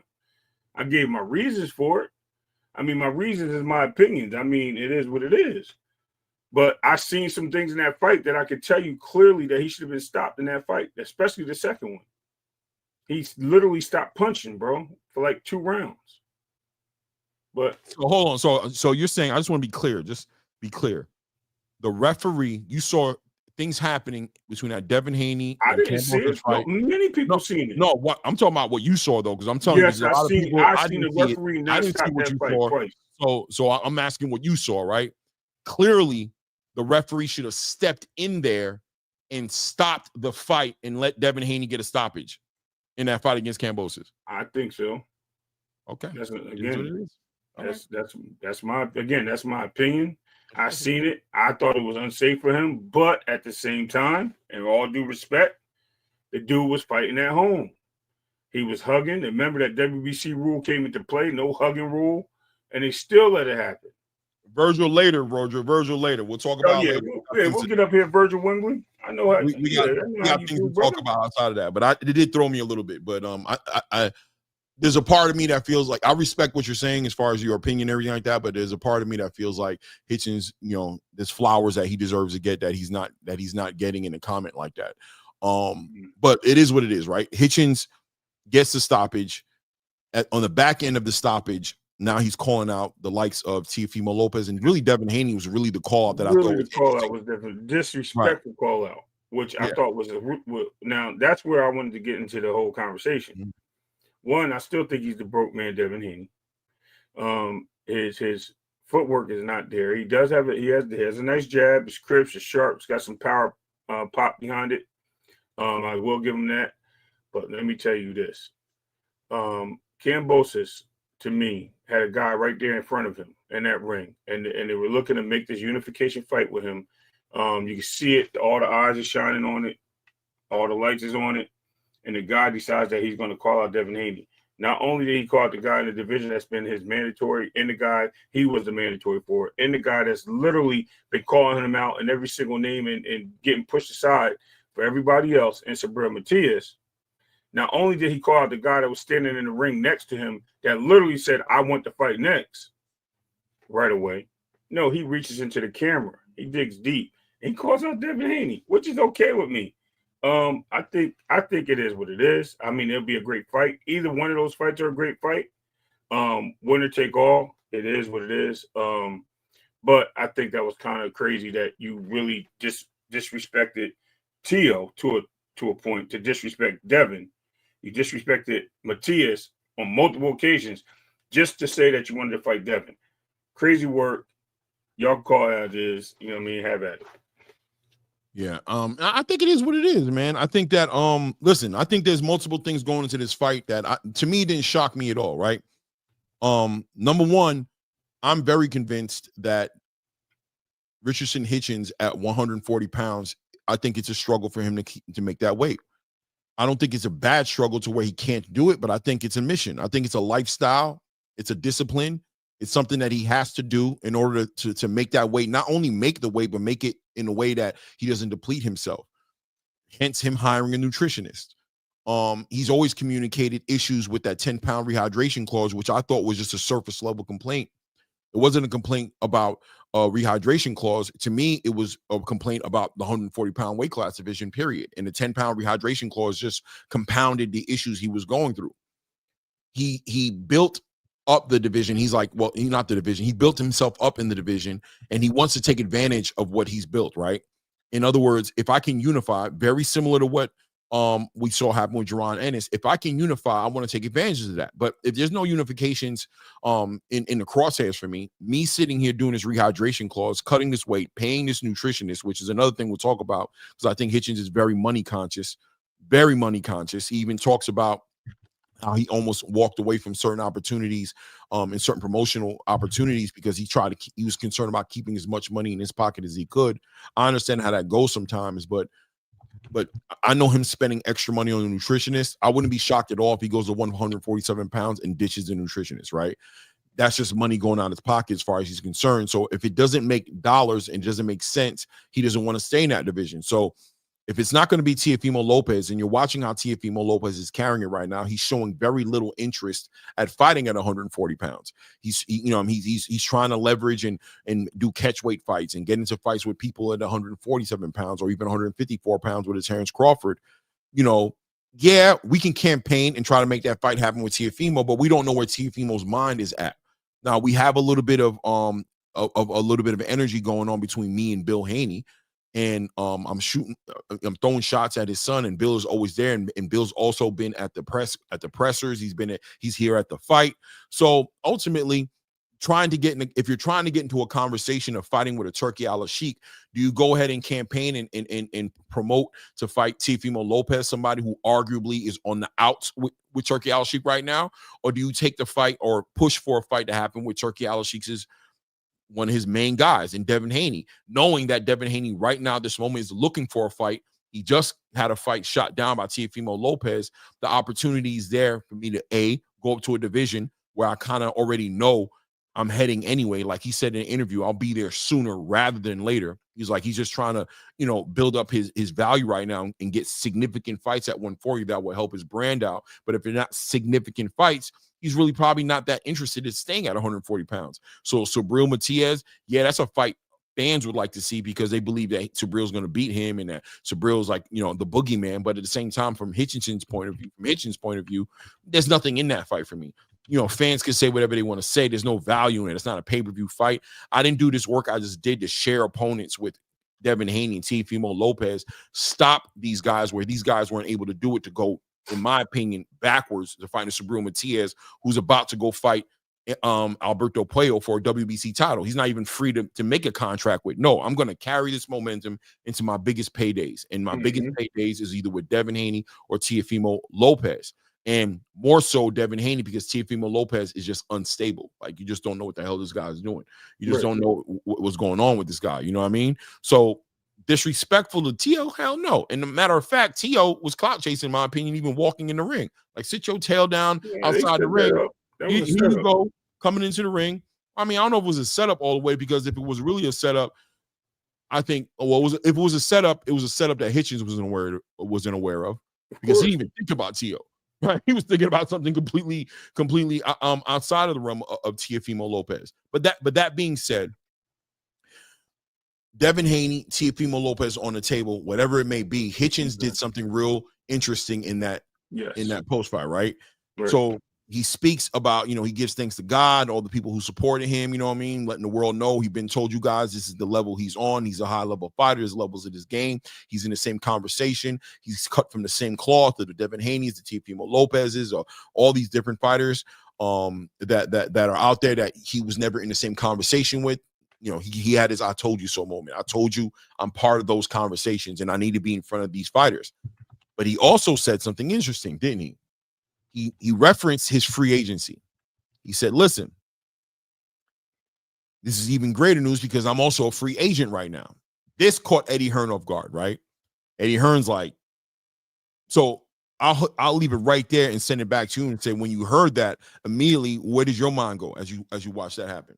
So just to touch base on everything you just said, before I get to the Eddie comment, the Eddie portion, I do believe Bill was stalking around Hitchens, as putting him as an honorable mention, to say that he was trying to make this fight. Being in the ring, around him in training camp, telling him, yeah, we scouting. Being there at the weigh-in and presser, sitting there, making him uncomfortable, pushing him to be who he wanted him to be so he can get that call out or get that fight next. I think that's the fight that Devin wants next. I think they want to pull this guy up. They want to fight him. Another thing I want to salute is Hitchens, to me, was the IBF champion. He moves up. He's in the IBF rankings. Who had the IBF title? No other than Boots Ennis. He was not even attempting to move up. While Boots Ennis was in that division, Boots Ennis then jumped clear that division. Now he all of a sudden got the cojones to move up. That's another thing. Now, let's get to the picture, the bigger picture here. The biggest picture in the bigger picture is that he did disrespect, to me, another person, a third person, that was Eddie Hearn. I think that was the most disrespect to anybody, a guy who literally saved your career. And Eddie Hearn even put it out there, talking about how he got him out of a car with no doors, how he pulled him out the projects, all these other things that he did for him to do so. And more importantly, Ray, Hitchens co-signs this, right? He speaks to this. Like, it'd be one thing if Eddie was just kind of like tooting his own horn. Hitchens spent the whole 2 weeks, 3 weeks before this fight celebrating Eddie Hearn. And so it was interesting to just watch him say that on the back end of doing that. Yeah, and just to say that out there means only other one thing. All these guys are starting to take a different leave in boxing. And you guys can call it as what it is, but it looks like this free agent thing that Bill is doing and getting these guys getting his son paid. A lot of these fighters are starting to see that, you don't need a promoter. You can stay in-house, you need a manager, and that's it. You move around that way. And I think a lot of these fighters believe that they can all take this chance. We got Berlanga, who just dropped Eddie Hearn. He decided that he wants to be a free agent. You got now Hitchens that wants to be a free agent. He wants to walk around and do what he got to do. Shakur, who looks like he's about to possibly drop Eddie Hearn. And he's working with different promoters and different fights at different times. All respect is there. But, yeah, man, at the end of the day, I think this is something that was very slap in the face. There's no conversation, no talk to your promoter to let them know what's happening. And like Bill said, these are some snakes around you, man. Them guys don't care about you. They taking what I take basically for putting up the money. And they shouldn't be taking that much. They're managers. They should be getting like 2-3%. They getting 10%, and I'm getting 10%. You getting ripped off. But it is what it is. Whether Eddie's right or wrong, the fighters have their own choices and they make their own choices and decisions. I just think that was a bad move to do that publicly, live on TV like that with Eddie standing right next to you. But hey, man, the guy had a lot of call outs that day, so that was just another one. Yeah. I agree with you 100% as far as the disrespect to Eddie Hearn. It was out of pocket, in my opinion. There's ways to communicate that. Somebody who was celebrated the way Hitchins was celebrating Eddie Hearns at least deserved a conversation before he made an announcement like that, right? That in other words, before the fight, or hold it in, communicate after the fight with Eddie, where you feel like you're well within your right as a fighter to want to test your value out in the market. If you think you can get more, if you think there's opportunities out there for you, you're well within your right to do that. But to make that announcement and catch Eddie Hearn off guard like that looked crazy. Right. And Eddie Hearn, of course, commented on it and stated that he spoke to Hitchins, pulled him to the side, and said he didn't appreciate the look, which I understand where he's coming from. Got him a title, bro. The guy was nowhere near a title shot. He was right. like 12-0 or 13-0. I think more, and just as important, or even more importantly, the strategic way he put you in a position to get a George Kambosos fight by signing him, pulling him up. He working for you in the background. He put you in a situation where you can have the performance that you had. Are you going to have that kind of performance against a Gary Antoine Russell? Are you going to have that kind of performance across from a Teofimo Lopez? Are you going to even get a Teofimo Lopez fight, right? Without having a fight like what you just had with George Kambosos? Will you look like that in front of Alberto Puello against, a lot of 140 pounders that are out there? This was like the easiest route towards getting in the conversations of fighting the biggest fights without having to really put, no offense, real skin in the game. Yep. You know what I mean? You didn't really have to like put it on the line, because George Kambosos just was not that much of a threat. He was just a name, and you did what you were supposed to do, what you had to do in front of that name in order to capitalize on it and make it worthwhile with hindsight. Because like I stated earlier, when the fight was first announced, most people were like, what in the hell? Especially with the Subriel Matias fight right there in front of him. It was clear that, I don't want to call him a duck, but it was clear that you got out of the Subriel Matias fight with the George Kambosos fight. And most people saw that like that. Hindsight says that might have been the smartest move that could have been done, because the way you performed against George Kambosos, because George Kambosos was in the ring with the Vasily Lomachenkos, the Teofimo Lopez, and Devin Haney's, it puts you in the same conversation in those guys, and that's great for you. How does that get rewarded by, I'm a free agent, I'm out of here, on camera? Right. It looks bad. So on the back end of that, Ray, Turki Al-Sheikh communicates with Eddie Hearn and says, listen, it's cool, because the only way I'm working with Hitchins is through Matchroom. Yep. That's what he said. He said, I don't tolerate the disrespect. Put that out there. Right. So that being said, now Eddie Hearn says, listen, so we got to go back to negotiations. Eddie Hearn's a businessman. He's not going to take it personal. I mean, he's taking it personal, but he's not going to let that get in the way of his business. He'll probably pitch Hitchins off the leverage he has with Turki Al-Sheikh to either extend contract negotiations or whatever have you, right? But people feel like this is out of pocket of Turki Al-Sheikh, and this is out of pocket for Eddie Hearn, because shout out to Punch Drunk. He said that he feels that Hitchins fulfilled the contract. He did the time he's supposed to do with Eddie Hearns. Eddie Hearns shouldn't feel no kind of way about it. And that this is kind of messed up that Eddie Hearns would, potentially get in the way of a relationship between Richardson Hitchens and Turki Al-Sheikh by sticking himself in the middle of that negotiation. How do you feel about that? Well, how does even Eddie Hearn even stick himself in the middle when Turki actually came out of his own mouth and said it? Pause. I guess like what one would when Punch is making a statement like that, saying basically that Eddie's the one who is communicating with Turki and having it be that way. Why wouldn't he? Like, in other words, if Eddie Hearns were to give his blessings and say no, if he wants to do business directly with you, sure, I'm sure that Turki would be like, all right, cool, I'm gonna do it. So clearly, yes. Eddie's, All right, so in all due respect, and to counter that as well, I'm sorry, Punch. Like, I just don't see it, right? You totally just disrespected this guy in the ring. You expect him to go back. You expect him to go bat for you? Hell no, he ain't gonna go bat for you. You're like, yo, this dude is sucking right now. So why would he even do that, right? The next thing I'm saying is, why would why would he be why would Turkey not see what just happened on live TV? I'm pretty sure he was watching. I'm pretty sure he's seen that and was like, yo, that is so disrespectful. And not only that, just to hear Eddie talk about it after the fact made him feel like, yo, this guy, I can't trust this guy. Now we had the guy that climbed into the ring in here that was disrespectful to me, and now we got another guy disrespecting another promoter of the matchup. How can I deal with this? Like, this guy wasn't doing them dirty, and I can see sometimes these fighters get done dirty by certain promoters, and that makes them do certain things, and Turkey may have an understanding to that.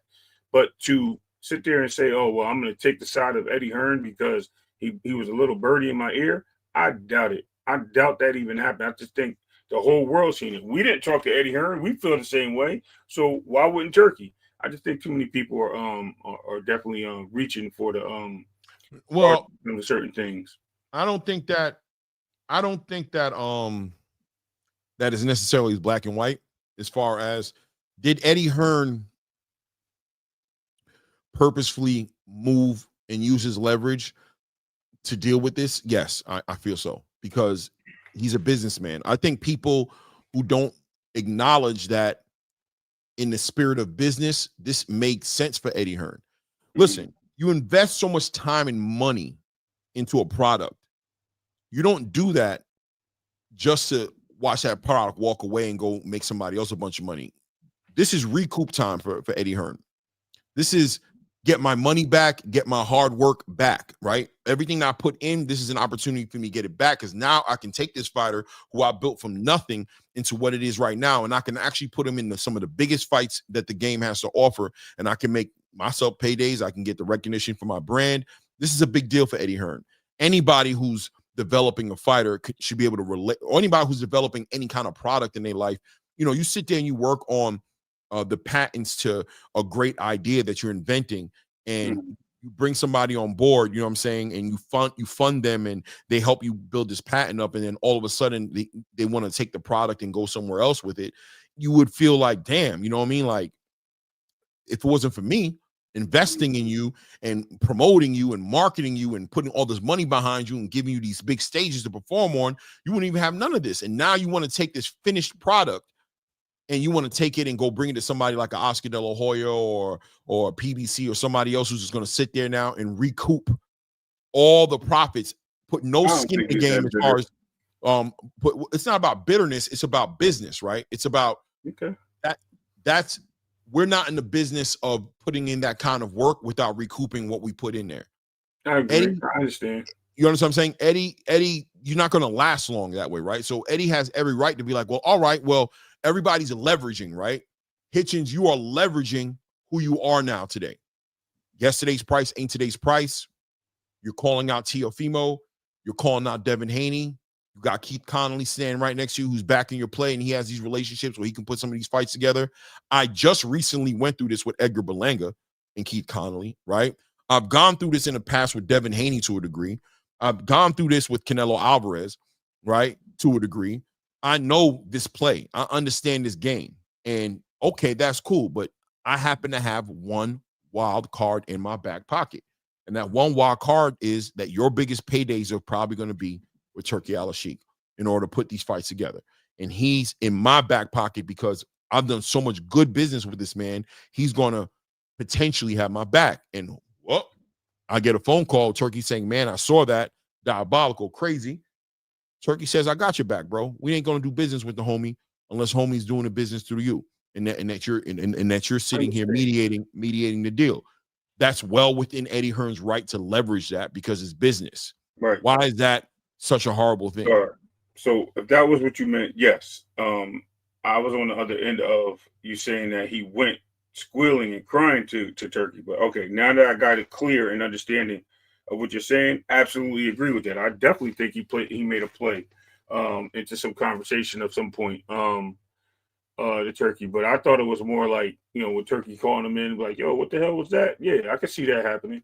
But on the other end, no. But yeah, man, just to answer Two Cents' question, because Two Cents actually was making a point. I don't know if you want to bring it up, but he was making a point about Matias getting dropped by Eddie Hearn. Matias didn't get dropped by Eddie Hearn. He decided to leave Eddie Hearn and his trainer on his own. if I'm not mistaken, just because he lost. But it is what it is. I don't want to beat a dead horse. Me and Clay talked about this already. Eddie Hearn doesn't go around just kicking people to the curb like we think he does. I think Eddie Hearn puts a lot of investment in these fighters, and he tries to recoup, as Clay says, when he sees that there's no money to be gained. Yeah, like any other person that's doing business, they're going to have to cut ties with their contracts.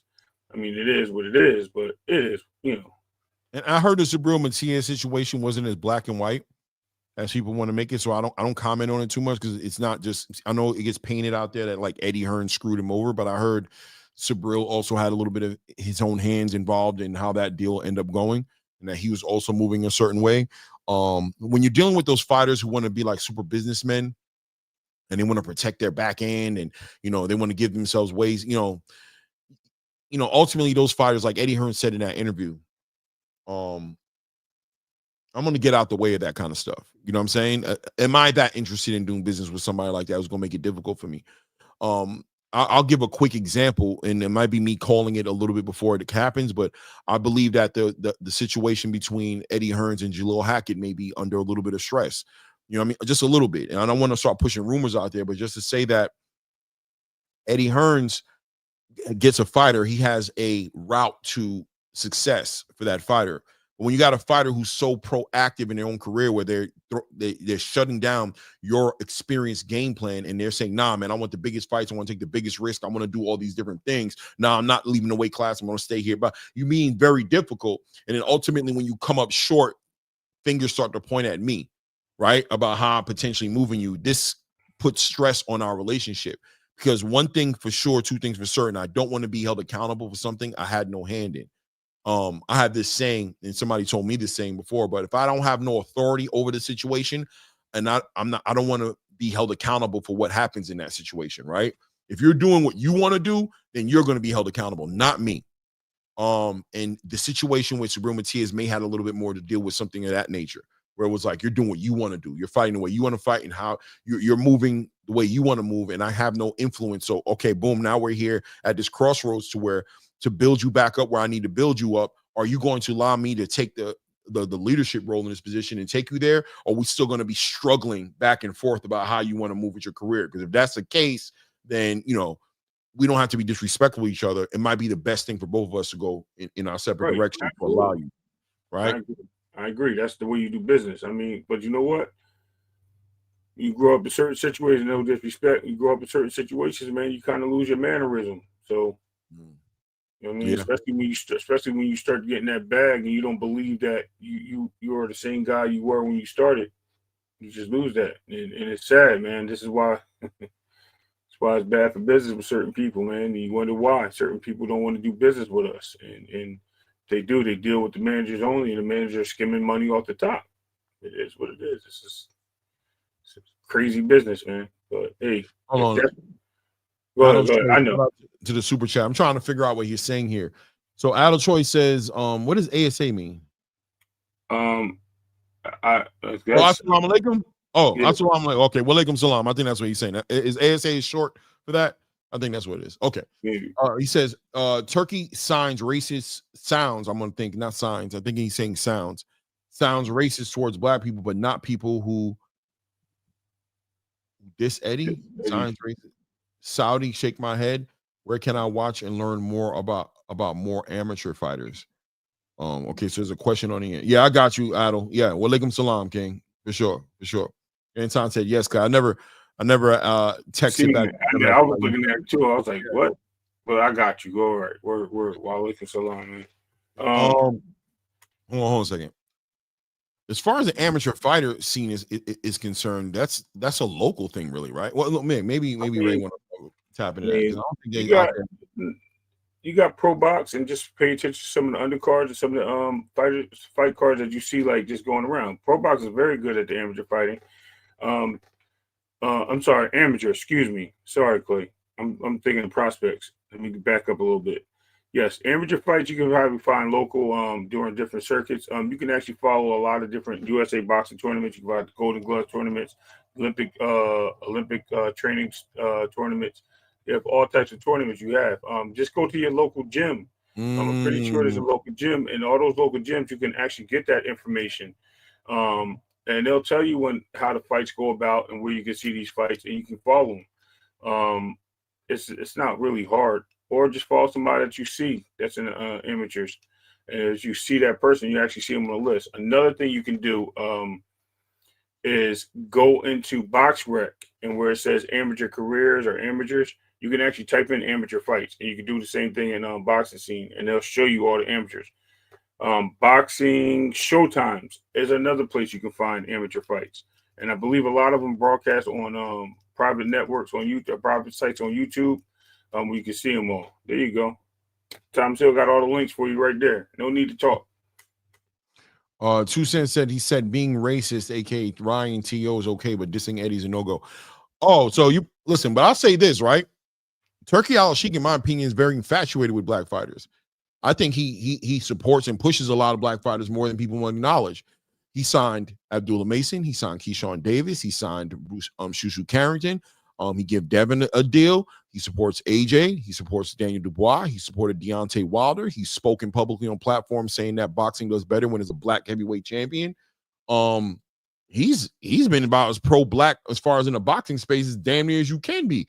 Exactly. Who's he signed? Now as far as Tio and Ryan Garcia and the way they carried themselves, I'll tell you this: as far as Ryan Garcia is concerned, he changed his whole dress code once he signed with Turki Al-Sheikh. He stopped talking crazy. He all of a sudden became this mature person. Granted, I guess he was in court with Devin. I don't know if that has something to do with it. As far as Teofimo was concerned, listen, Turki Al-Sheikh coming to the boxing space and dealing with the culture of another country, he kind of have a learning curve, right? He has to take his time and kind of see what is accepted and what's not accepted. If this is what you guys do over there and the way you guys promote fights and the way you guys speak to each other, I might not interfere with it. I'm not going to jump in there and tell Tio not to say this, not to say that, when I'm hearing people in the space saying, man, we want to see that fight now. Legitimately, we had a content creator on the channel who stated that they wanted to see Boots fight Tio off of the strength of Tio being racist. So there's arguments to say that Teofimo's tactics work and are accepted in the community because the community celebrates that and says it's part of boxing. Right. So where does Turki Al-Sheikh step in to say that he's not interested in being part of this part of the game that he's been in there, that's been there well before he's was a fan of boxing? So when in Rome, right? I'm not trying to make 100 excuses for him, but I'm just going to say that when it comes to America and racism and the levels of it, there is a palatable version of racism that counts as good marketing, right? There's a level of it. There's like levels to it. Like if it gets too bad, it's too bad. But there's a level right below cringe where it's like, hey, that's acceptable. Right. And the crazy part on this, Clay, and I'm pretty sure that the nigger word, excuse my French, goes a long way across the world, right? But let's keep it real. When you have every fighter of an urban community, black most likely, using this word in the ring daily on a daily basis in front of this gentleman as he's watching these fights, why wouldn't he think that, or even Berlinga using it, right? Why wouldn't he think it's okay for Tio to say something stupid like that? Now, I think he kind of recognized the Ryan thing, and I think the Ryan thing was like, look, you're going to have to go get that back, man. That's how you feel. But he did settle Ryan down. You was a point on that. As far as Tio, he might have wanted to see Tio get sat down. Who knows? Maybe Tio has some insight to that, so he bailed out. But whatever the point is, like Clay said, to just back him up, like, yo, you got our own fighters are saying certain words and certain racial things to another. Why wouldn't he think it's okay? Why would he sit there and be like, F you, N-bomb, you know what I'm saying? You know what I'm saying? I mean, we don't even have a filter on the way we carry ourselves. Exactly. And so, I mean, it's hard for somebody from outside the country to come into this country and process what's actually distasteful and not distasteful according to the palette of the culture of the country that he's in. You know what I mean? Like, you're not going to see that happening in England, right? In UK, you're not seeing Anthony Joshua N-bomb Daniel Dubois. You're not seeing Daniel Dubois N-bomb Derek Chisora. You're not seeing these things. It's an American culture thing. So, yeah, man, I don't think Turkey's really fully invested into the idea of, hold on, what did Teofimo say?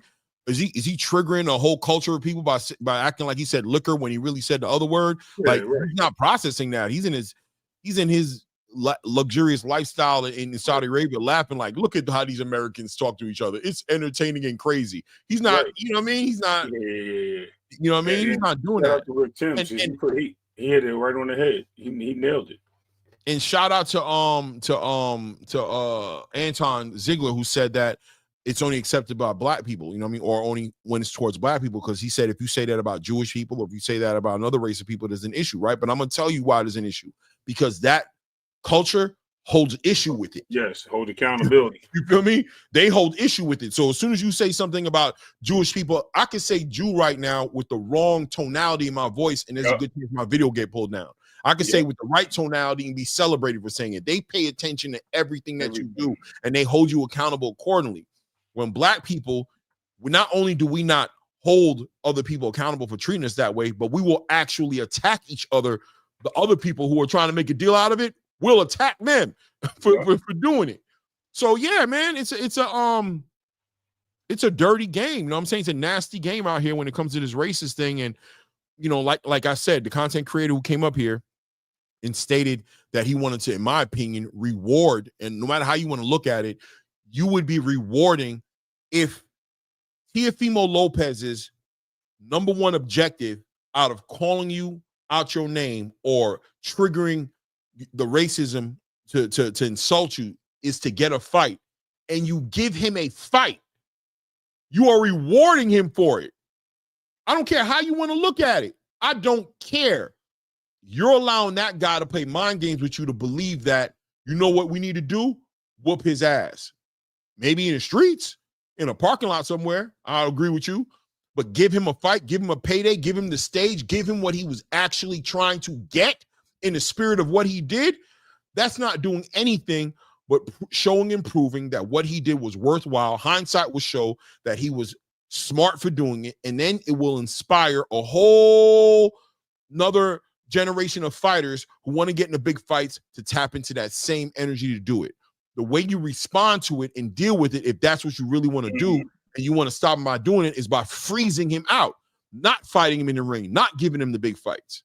Right. I mean, but it is what it is, right? Now, I don't want to get all black power up in here and get all culturally, you know what I mean, crazy on here. But I'm just saying, at the end of the day, from a Turkey Al-Sheikh's point of view, if Teofimo gets that much closer to getting to a ring with a Jeron Boots Ennis or whatever have you, if that would have manifested, then that's going to put a whole bunch of perspective and context to everything he did building up to that fight happening.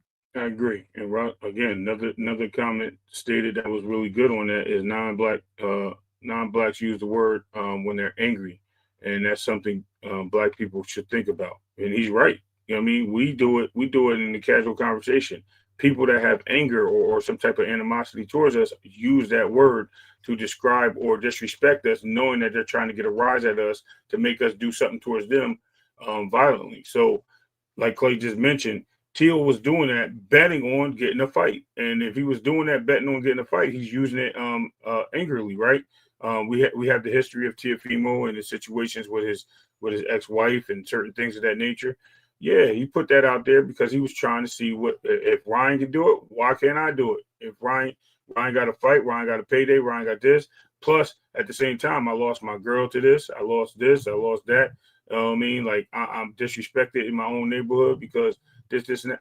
Yo, he did certain things to push the envelope. He pushed the buttons. He did everything he's supposed to do. Certain people ignored it, and certain people checked him. And as they checked him, what did they do? Oh, it was just promotion. It was just this. I'm just trying to get the big fights. And then what does he do? He started getting fights. He landed a couple fights. But the people are like Hitchins standing in the middle of the ring, giving the dude a hug and a pound. You know what I mean? As you're calling out the other guy using the same exact word in the ring is a problem. You know what I mean? You're doing the same thing in front of this guy. Then you figure on the same nonsense that, you know, people are pushing back, but then you want to get this guy a payday. So I understand, and I get 100% what Clay's saying. Yeah. I mean, it is what it is. The culture over here is a shocking culture to get involved with when you're not from here. Yeah, I saw a freaking comment about a friend he had from Ghana who was confused with, you know, just processing what he was seeing happening in the community. And I've seen multiple people too come from other countries. I've seen white people come from other European countries and be insulted by us using the N-bomb. Mm-hmm. Feel me? Like what? Like You know what I mean? They look at the black person going, what the? What's No, wrong respect with my face. Don't say that in Right. front of me, please. You know what I'm saying? Like, I've seen them take insult to it for themselves because they're not exposed to it like that. When their culture is literally something you don't say. There isn't a group of people who's allowed to say it and not allowed to say it. And no, it's just a bad word that brings up bad feelings from a bad time. And you know what I'm saying? And they look at it that way. They don't have the context to it. They're not hip hop heads. They're not listening to Kendrick and your favorite rappers put it in music and making it sound good. They're not seeing black people celebrate each other and use it as brotherly love to call each other that. They've seen it only as one way. Turkey Al-Sheikh, not being of his culture, man, seeing it moved away. Come on, you watch Javante Tank Davis be like, yeah, man, N-bomb this. And you watch Hitchens use it the way he used it. And you just watch it everywhere. And then all of a sudden you hear it used with a different tonality. And you're supposed to be like, hold up, that was said the wrong way. Was that the A or was that the ER? He probably doesn't even hear the A and the ER. Double G's. One thing. You know what I'm saying? He probably doesn't even hear the ER. He probably just hears it one way, no matter how you say it. He probably hears it one way. Right. You know what I mean? Agreed. It is what it is. I'm laughing, man. I'm sorry. I'm not laughing at the comments, but you were so right, bro. This is like, oh, it's an ER over a GA. Like, come on, bro. Doesn't matter, man. It is what it is. It is ignorance is ignorance. Bottom line is, you know what that means. I think I'm not telling you what to say or what to do. You handle and hold your own as you do. You got people that still think that hanging out on the street corner at 40 years old, you know what I mean, hustling is still a good thing. So I don't want to tell people how to live their life and what to do, man. But I'm just saying, man, we have to have respect for each other, and we got to hold people accountable and ourselves accountable for the same situations, whether it be publicly, privately, or whatever the case may be. But you know what? I'm nobody's daddy. Yeah, but no my doubt, kids. no doubt. But my kids. So on the back end of that, just to say that Hitchens, it'll be interesting to see how he moves. Curly, did you see that Oscar De La Hoya communicated interest in in signing Hitchens? What do you think about that? Of course he did. Why? Why would he? You know why? Because he wants payback. Because he's poking at Eddie. yeah, he wants payback. You know what I mean? And I think if he does that, he's definitely trying to sign even Tiafimo. Look at the moves he's making, and it's crazy that we're starting to see this Oscar De La Hoya trying to get these fighters that are being dropped, and we all know how Oscar moves in the game and how he drops fighters very quickly, especially black fighters when they lose and put them on the shelf, whatever the case may be. So we haven't even seen what's the name back in the room after that loss. Charles Conwell, right? We haven't even heard of him announcing a rematch because it was such a close fight. No, that guy's about to fight for a title against Anders Zion. That's my point. Exactly my point, right there. Right? That should have been an automatic rematch. Oscar, you took the phone right away. I agree. But you know what? You put your dude on the sideburn. Look what he did to Blair Cobbs. Dropped him. Look what he did to what's the name Ellis? Rashidi Ellis. Dropped him. Mm-hmm. Look at Lamont Roach. He had to go over he didn't even get no more fights. He had to go over the box record, start fighting, and drop his promotion. Right. Yeah. Crazy. It is what it is, man. So I mean, on the back end of that, I think Hitchens, as crazy as it sounds, I think Hitchens is going to end up back with Eddie Hearn. I think that's where he's supposed to be. I think they're going to squash it out. I think O'Connelly is going to speak. There's going to be apologies. There's going to be understanding. But Eddie Hearn is a smart guy, bro. He's going to take the apology, but he's going to keep it in the back of his mind. Mm-hmm. And that's the unfortunate thing about the situation with Hitchens, in my opinion, is you did all that just to end up working with Eddie Hearn. It's like cussing out the cook and then apologizing to him and then allowing him to cook for you. You know what I'm saying? But it's kind of crazy. You know what I mean? Like, damn, bro, you did all that.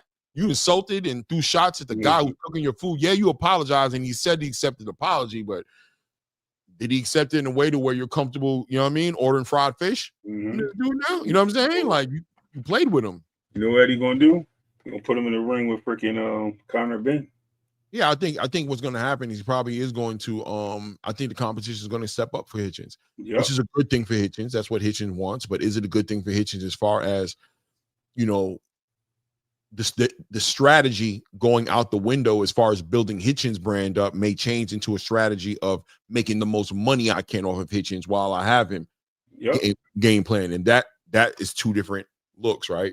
Yep. Like the difference between building somebody up because you're trying to build them up and make them the best fighters and keep them undefeated, or put them in nothing but the best opportunities, and helping them build their brand up by putting them in the right fights. And then I want to put him, Jeron Ennis, that's a big fight, man. Let's make it happen, man. Big money. Let's go to 147. I want to see you in there with Brian Norman. I want to see you in there with, I mean?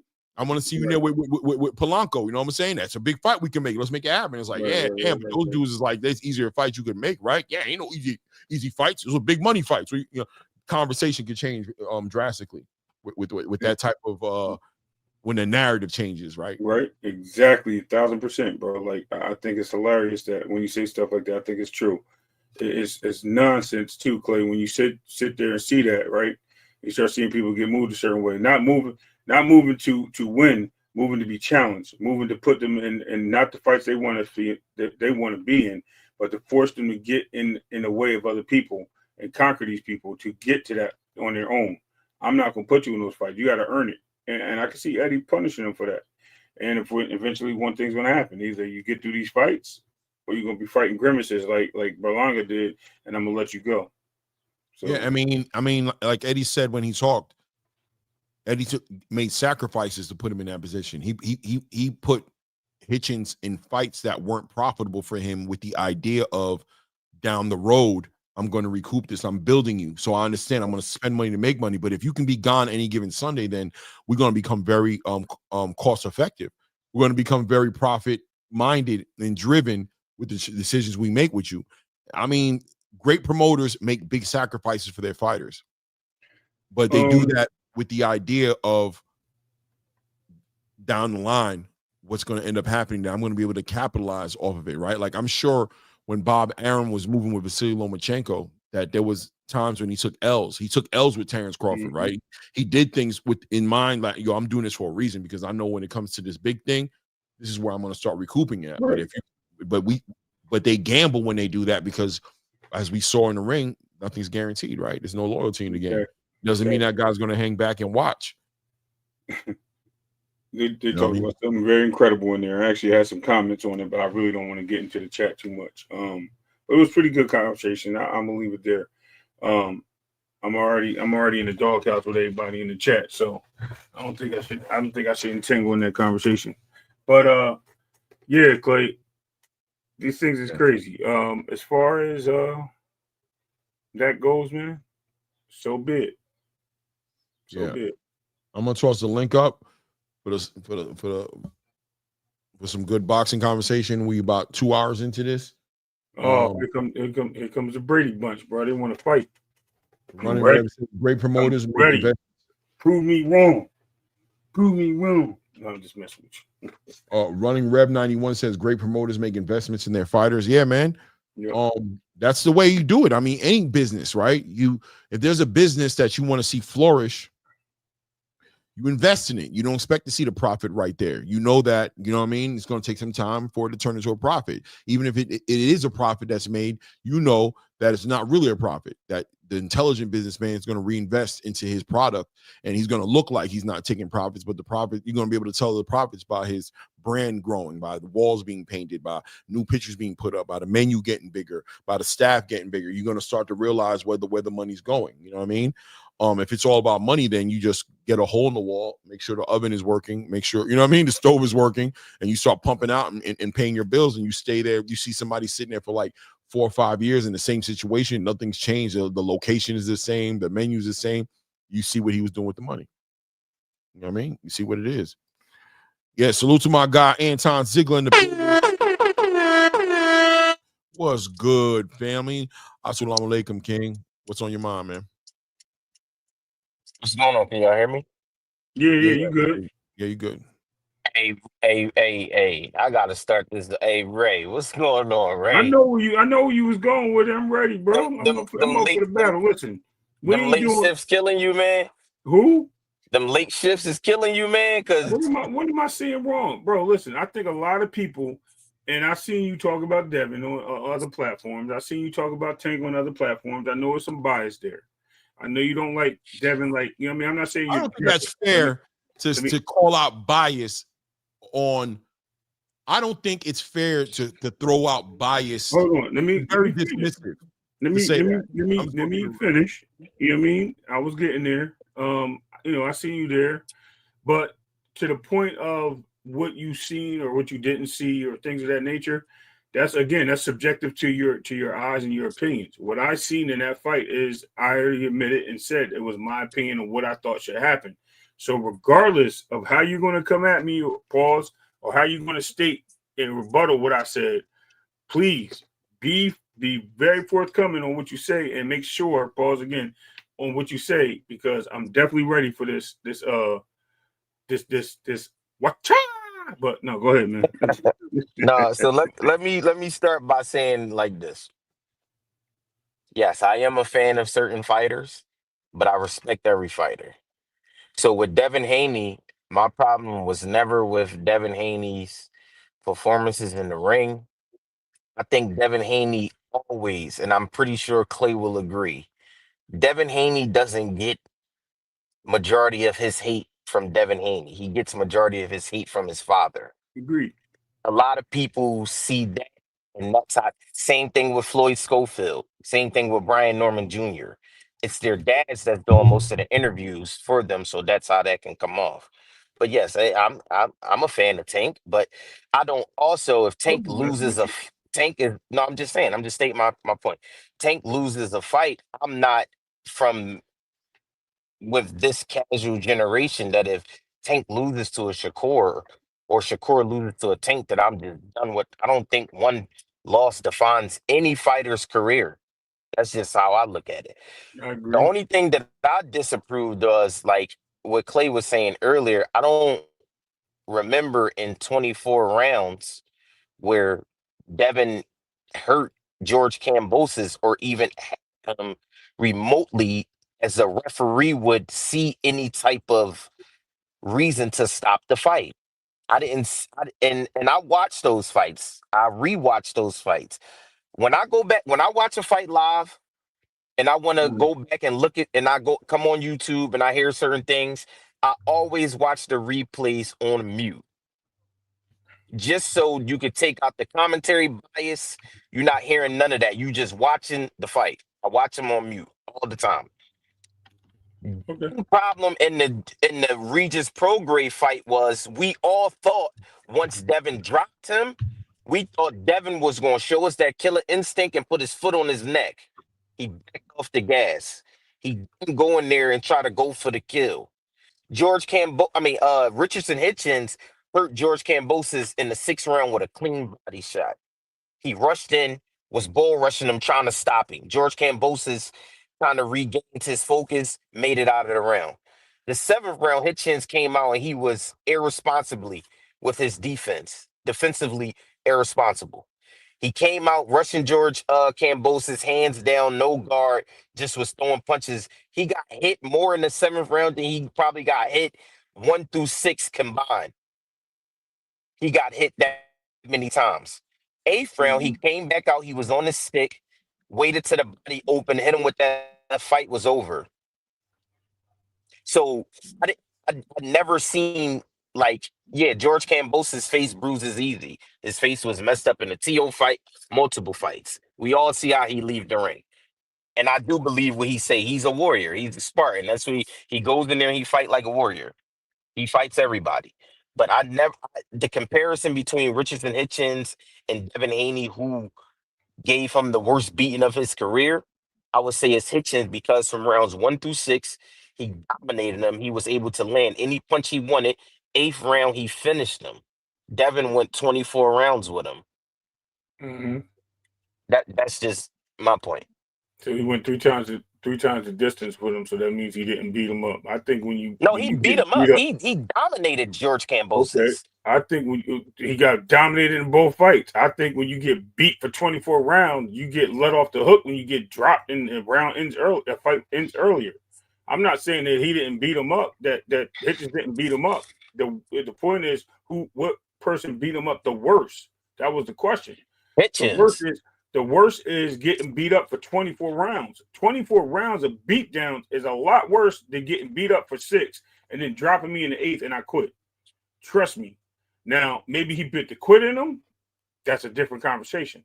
But to get beat up the worst, bro, 24 rounds of whip ass is So let me ask you a question. You think Devin beat Kambosos worse than Lomachenko did? yeah. Because I think, Wow. again, I'm going to tell you what, Wow, again, Ray. the same thing stands. Crazy, bro. Okay, Come on, okay. Ray. Listen. As it's subjected to opinion, right? Woo. Right? You ask me a question. It's my thoughts and my opinion, how I see the fight. For sure, yeah. But look, Bro, both of them dudes okay. had this man on the floor Now, look, in agony. Right. But we're talking about the pain of the fight. I think you're missing my point. My point is not that he didn't beat him worse, like in the fact that he beat him down. Right? I'm talking about beating him worse as in giving him more punishment throughout the fight. The punishment is a big difference. When you say beat somebody worse, it's the punishment. It's not so much as stopping them and letting them off the hook. It's a big difference, but it's okay. Listen, put it this way. At the end of the day, Kambosos hasn't been the same since Devin beat him down, right? Since Devin made it so bad for him. Stoppages don't necessarily. It's not that he hasn't been the same. He was never that. Kambosos. That's what I'm about to say. Where did you have him ranked? Exactly. Before he fought Devin. Where did you have him ranked at? He was number one. No, don't He was matter. never number one. Time out. He was number one in the 135 division when he fought Devin.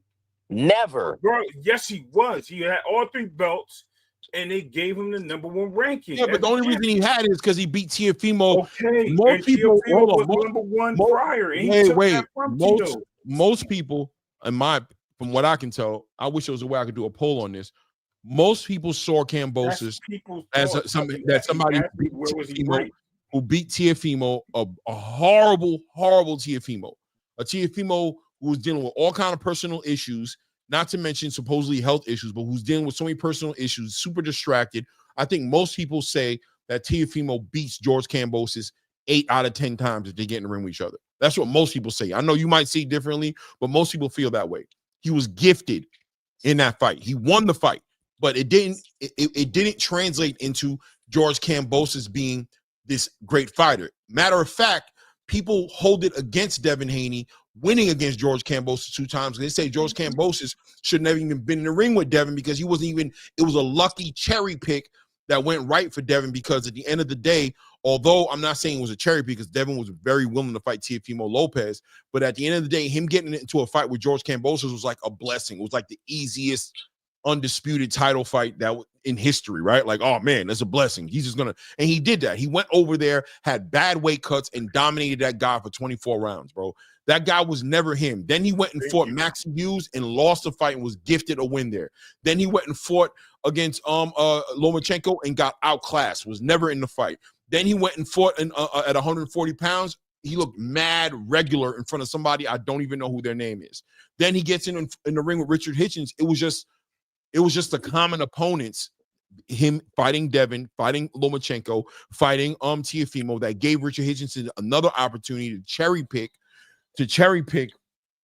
Hold on a second here.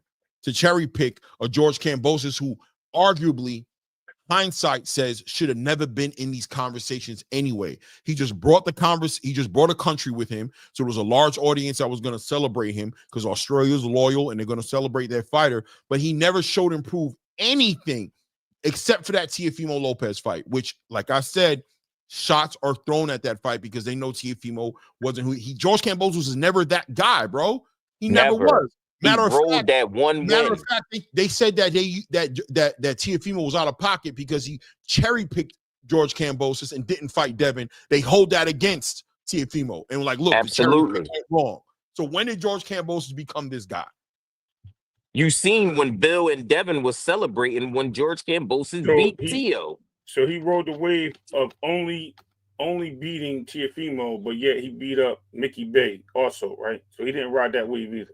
There's argument the Mickey Bay fight was a good fight, but at the end of the day, when George Kambosos jumped in front of elite fighters, okay, he had his moment with Mickey Bay, he had his moment with Teofimo Lopez, but this is what what Keon was saying with everything boxing when they came up here and they said, and I've made arguments for Teofimo Lopez, right?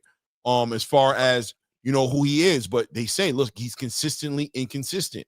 Same thing with George Kambosos, bro. He had a moment where he had his moments when he shined, but for the most part, bro, in his last 6 fights, bro, he's lost 4 of them straight up.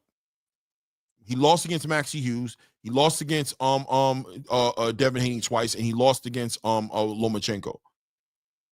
Like, he's not that guy. He's not. I'm gonna give him his respect to a certain level, but I'm not gonna act like Devin Haney beating him makes Devin Haney more than what it's supposed to, right? He was an undisputed champion. I give him his flowers for what he's done, but nah, George Kambosos is not the big victory, except for the fact that it made him undisputed. But George Kambosos ain't that guy, bro. Not in my opinion. I beg the difference on being undisputed, but yes, he did carry 3 belts. He became undisputed. That's why I said Devin Haney became undisputed. Devin, yeah, but here's the other thing, right? So this is where the question was that Antoine said. When has he been of significance? He beat Teofimo, who was the number 1 ranked fighter in the 135 division. He dominated. He ain't dominated, but he won a close decision. But he really beat Teofimo. We all seen it. Not only did he beat him, Teofimo was on a wave of not only 2 knockouts in a row. It's the last one being with Comey. Facts. Getting the IBF, but then he turned around. And fought Teo and beat Teo. I'm sorry, Teo turned around, beat Loma, and beat Loma. Rode that wave. So when Teo was riding that wave of now being a so-called undisputed or a lineal. Wait. Let's say who we talking about right now? We talking about Teo? We talking about Devin? No, we're getting to Kambosos. So okay, he rode that wave, right? Kambosos coming off 3 key victories. One of them being Mickey Bay, which a lot of people laugh at now. I'm looking at the chat. Yeah, he was at the end of his career. That's okay. I'm just saying. Who was at the end of their career?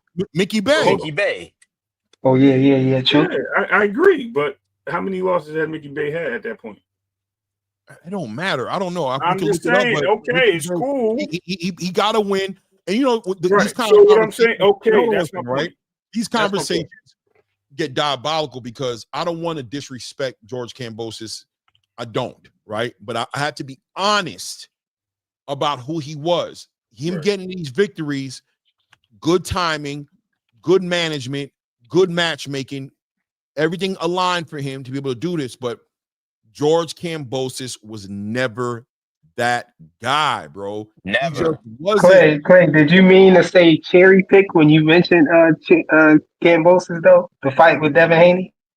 Did you mean to say that? I'm not saying he wasn't cherry pick. He drew it back. Yeah. I don't. What Jerry? I wasn't saying. The reason I said cherry pick is I was trying to highlight what the narrative was around that fight. Nobody. I understand. Everybody and a mother knew Devin was gonna go over there and spank that boy. Nobody thought Kambosos had a chance in that fight. It's just Kambosos got the win over Teo. We know the story, dog. We know the story is Devin was trying to get Teofimo. When Teofimo didn't want to give Devin a chance, Devin was rooting for Kambosos to win, not because he was an easier fight, but he was going to be the guy who's going to be willing to fight him and give him a shot at becoming undisputed to take the 3 belts and give him. That's why he did it. So, but people try to act like Devin Haney cherry pick. There is no cherry pick there, right? But we have to be honest. We can speak honestly and be like, damn, bro, there was a lot of harder paths to get into undisputed than George Kambosos. But also, though, I think a lot of people act like they want to forget the fact that Kambosos did not want to fight Devin Haney either. He wanted to fight Lomachenko. Hold on, listen. When after Kambosos beat Teo, he didn't want to fight Devin. He tried to fight everybody else except for Devin. He tried to fight Loma. Loma was, fighting the war. Devin Haney was his last. He was basically forced to fight Haney because he was the only person left. Because he asked Tank to fight too. And what Tank said? No. Tank turned it down. I say he ducked him, but everybody always, said, why would Tank duck him or whatever? Okay, well, he ducked the belts then. Because Tank said, tell him drop his excuse was, he said, tell him get rid of those belts. What person in a right mind would drop all their belts to fight Tank? You know what I'm saying? Without even having a contract or anything like that or offer. So I think that's a It's a good, it's good terms to say. It's good grounds to say that somebody ducked somebody, to tell a person who has all the belts to drop the belts to fight him. But I digress though. But also the last thing I wanted to say though is with Devin Haney when he fought George Kambosos. He fought George Kambosos when he was more confident. He was in his own country. He was undefeated. He didn't know how to lose yet. And he was at 135, his normal weight class. Now we want to give Africa so much credit for we don't want to take his credit away so much that we want to look past the fact that he was a cherry pick. Now that's somebody you can say was a cherry pick, because where did Kambosos come to be in line to get that title shot? He basically cherry picked him coming off of bad performances. He had just got stopped by Loma at 135, and then he had a fight against a replacement in which he looked bad. And I think that was that might have been at 135 too. If it wasn't, it was his first fight at 140 against a nobody. So he was already a broken fighter, and we want to give Africa so much credit for that and say it looked better than what Loma did and looked better than what Haney did, which I disagree. I think Africa is getting credit because of the week before the fight, leading up to the fight on this platform. I'm not talking about any other platform. I'm thinking he's getting his credit from Clay on this platform, because when we all was on this platform, me and Ray were on here, I gave Kambosos the chance to win that fight. We all had doubts when we seen Richardson Hitchens' last performances, and we wanted to see what he was going to do. We was going to see if he was going to step in the gas and go in there and show us that aggressive nature that he speaks about. So once he did that, I think it's only right to give him his flowers. I'm not the biggest Devin Haney fan, but I give Devin his credit. If he goes in that ring and he do what he's supposed to do, 100%. I give him his credit. I give every fighter their flowers, their credit. You go, listen, I don't, the word cherry pick don't really exist to me, because I feel like anybody can be beaten on any given night. If you go in there, you're not on your A game, that's you can lose. We just seen it with Caleb Plant. He was supposed to beat Resendez. He was a heavy favorite. Yeah, I definitely had lost. For sure. But let me just, Roscoe says it's wrong taking credit away from Cam when he beat the best version of T.O. Listen, first of all, I think there's arguments in there as to whether or not that was the best version of T.O. I think in that era, in that time period, T.O. was coming off a victory against Vasily Lomachenko. He was definitely in his bag, or like my wife would say, and my mom would say, he was in his bowl of grease. You know what I'm saying? Like, but in that particular fight, was T.O. 100% the best version of himself? I don't know, right? There's arguments obviously from T.O.'s side. I know he doesn't have that much credibility in the space, but there's arguments. Even Dev told Kambosos, look, this guy's going through with his wife. She's getting the work from a black dude, that she's trying to take his kid from him. Listen, trust me, man, this dude's head's not there. Take advantage of that. Then T.O., of course, talking about his, COVID experience and his lungs were, whatever it is, right? I'm not. His esophagus was missing. Yeah, his esophagus, something about it was a hole inside his neck or something was going on, right? And he had air in his chest. Yeah, something going on. And at the end of the day, Kambosos gets the respect for that win, right? He really does get the respect for that win. That's why I said having conversations like this, it gets diabolical, because you start to discredit people. And it's not that I want to discredit him, but I'm just keeping it 100 to say that George Kambosos was never that guy to me. I don't know who saw him that way, but to me, he was never that guy. And he was an easy fight for Devin. It was an easy fight for him to become undisputed fighting George Kambosos. I don't want to take nothing away from Devin. I'm not saying Devin should have fought. That's who he's supposed to fight. That was a guy who had the 3 belts, who beat T.O. He tried to fight T.O. T.O. didn't want to fight him. It is what it is. But at the end of the day, at the same exact time, 2 things are going to have to coexist in the same space. That A, he earned it, and he fought the fight, and he fought what was in front of him, and he dominated. But at the same time, Kambosos was the easiest route. Okay. To being undisputed. And Frequent, you feel the same way, Frequent. Hold on. Let me just touch on this. So I'm glad you said that, right? Let's look at the obstacles that he did have to go through that probably no one had to fight Kambosos. He had to go to Australia twice. Not only that, that's first gotta time, give him respect. hold on. Sure. The first time. I already said that. I know, but the first time they really kept Bill out the country, they wouldn't even let him have his trainer, his manager. Right. I hear what you're saying. The adversity is there, but still, Kambosos himself, the fighter Kambosos, was not that guy. It's not about. It's not about the mind games was enough to kind of set a lot of people back. Let's look at the mental fortitude right here. The mindset of what Kambosos did and what the country of Australia did to Devin Haney was enough to really set him back to really where he can actually end up going in there and losing that fight. That dude stayed focused into his game plan, regardless of who was training him and what was going on, when they even let his father in the country, because they let him in like 2 days before the fight. He went in there and dominated that fight, right? The second fight, they let everything happen, and the beating was much worse than the first fight. So regardless of how we look at it, we already know what the game plan was. It was to distract Devin and get him off his game plan, and that kid never lost focus. So that's he was hurt in that fight too. I saw it, Ray. He was hurt, right? Yeah, but that's what Ray keeps doing. Ray keeps bringing this back to celebrating Devin. That's what he's. That's what it's not Devin. It's what you said about Kambosos and the things you mentioned. I'm just saying the tricks and the antics that you argued right there. He's trying to even the battlefield. Was that guy? Because I'm saying that Kambosos was never that guy. Right. That's but look, it's easy. Hold on, but it's easy to say that Kambosos was never that guy. But it's funny how nobody, all of the people who we thought were that guy, none of them wanted to fight him. Loma didn't want to fight him. Tank didn't want to fight him. Nobody who was the top at 135 wanted to fight him, and Devin was the only one that fought. Who? He wasn't a draw. Who wasn't a draw? They probably thought that they he had all the belts, bro. He had all the belts. Like he had all the belts. After he beat Tio. Yeah, after he beat Tio. Because he wants you to come out to Australia to fight him. It's okay. He was no. He said he even conceded. He said he conceded to Tank being the A side. He said that. So Tank is the biggest draw. So that situation. But it definitely wouldn't have been that. So was Tony Harrison the draw? Was Tony Harrison the draw after he beat Charlo? What are we talking about? We're not talking about Tony Harrison, bro. We talking about Kambosos. Oh man. I give up, man. It is what it is. What's your next talking point, Clay? I think, and I'm gonna let Coach Eddie jump in because I wanted to hear his take. But check it. What I am saying is this guy tried to put every obstacle to get this guy off his game plan and get him out of his way, right?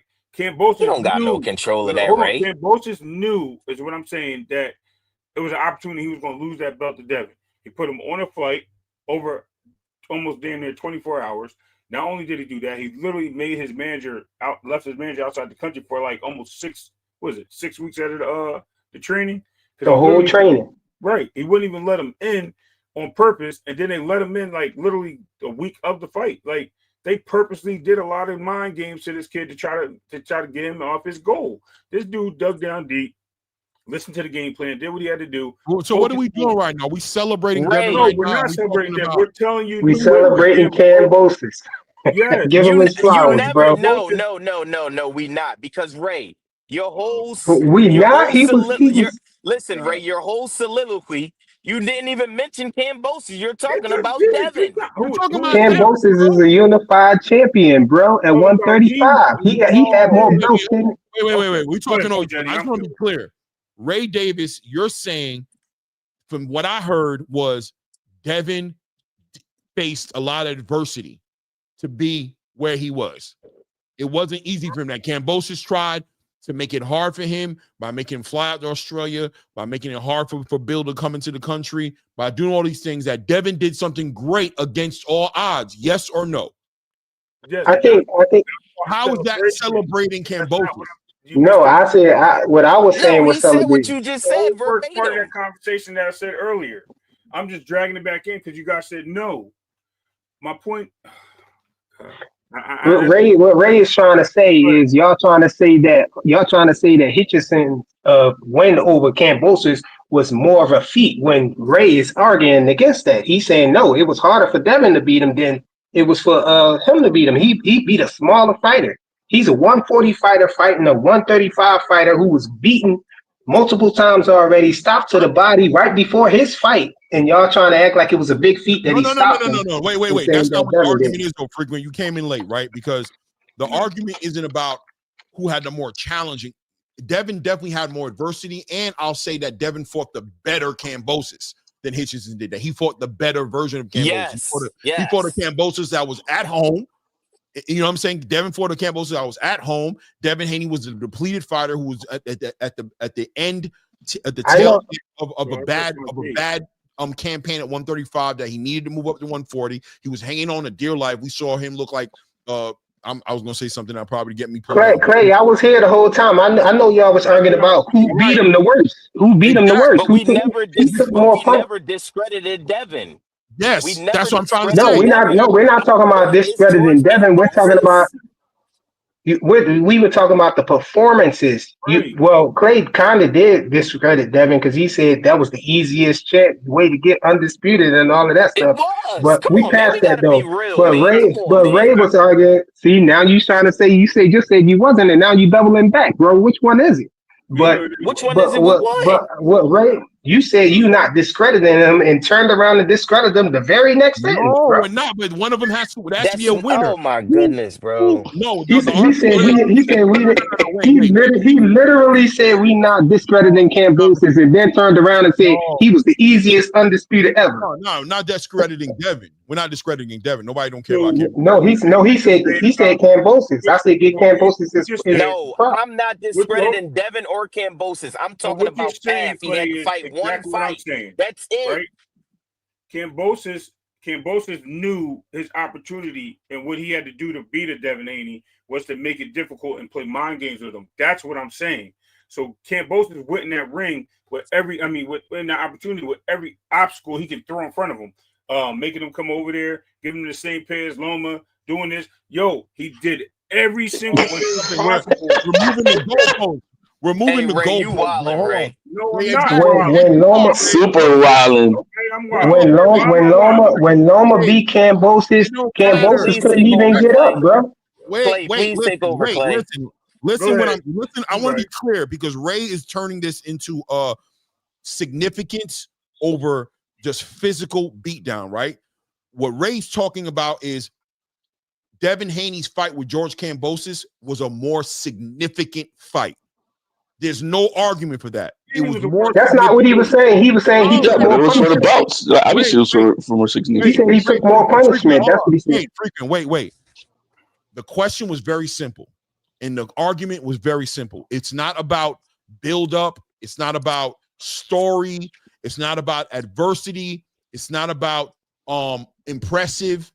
It's about who physically beat on George Kambosos worse. Was George Kambosos' fight against Richard Hitchens, was that a fight where he caught the worst beating out of all the beatings that he had? Yes. There's a legitimate argument. There's a legitimate argument to bring up Vasily Lomachenko, right? To say that fight would be the one I'd compare. I would compare Vasily Lomachenko's fight against George Kambosos to Richardson Hitchens' fight against George Kambosos. I would not bring up Devin Haney's fight against George Kambosos to Richard Hitchens because it's two separate fights. Devin Haney did not beat down George Kambosos like Hitchens did. That's what it's about. It's not about Devin Haney not getting credit. It's not discrediting Devin Haney. It's about George Kambosos getting his ass whooped. Who did it worse? And it wasn't even supposed to be that. He didn't beat him down though. He stopped him. If you want to really rank it, if that's what we learn, who beat down George Kambosos the most? Well, first Kambosos got into that war with you with a split decision. That motherfucker has not won a fight since. He went into the 24 rounds versus Haney, didn't even get a bloody damn nose. Now, you're lying, brother. Loma's the guy who gave him the true beatdown. It was the worst beatdown by Loma than what Hitchens did. Now, Hitchens had a great performance, no doubt about it. But again, why are we trying to pick up this Kambosos? Kambosos has been a bum since day one. Everybody talking about him being a bum, bro. Everybody above the wise crowd. Let's talk to each other. Hold on. Let HLD finish cooking, but HL, that's a legitimate argument. Like I said, if there was going to be an argument about who, the dude's head was busted open. It don't matter. He's just exaggerating, bro. Oh man. He's basically saying that he didn't. No, of he course, mean that you shit. can look up the fight and see he got obliterated. That's what I'm saying. The goalpost gets moved, and the argument becomes dumb because HLD's obviously exaggerating when he says he didn't get a bloody nose. We saw the fight, but what he's letting it be. We saw the fight. The guy broke the clinch record, 58 clinches in a fucking 12-round fight versus this man. What he's basically saying. But Clay, when Loma. Wait. He's basically saying that when it comes to punishment, the argument should be between Lomachenko's performance and Hitchins. It shouldn't be Devin Haney's performance. We know what he's saying. Right. Yeah, I'm saying this. Loma, I think, gave Kambosos the worst beatdown of anybody in his career. Of anybody. I believe that too. I think. And then you can argue that then we're not talking about wins, but you can argue then the second would be Hitchins with his stoppage versus Kambosos, or the one that he had with Tio. Because that motherfucker has never been the same since. Has not won a fight since. Why do the fans of these fighters always find a way? How did you bring Tio into this? Because that man has not won a fight since. Well, I'm gonna say that Tio's a bum because we wouldn't even be talking about George Kambosos if that fool Tio would have dropped the ball. Stop. Elite fighters don't lose to people like George Kambosos. Oh, stop it! A lot of elite fighters lose to a lot of bums. Let's Coach Eddie build on this.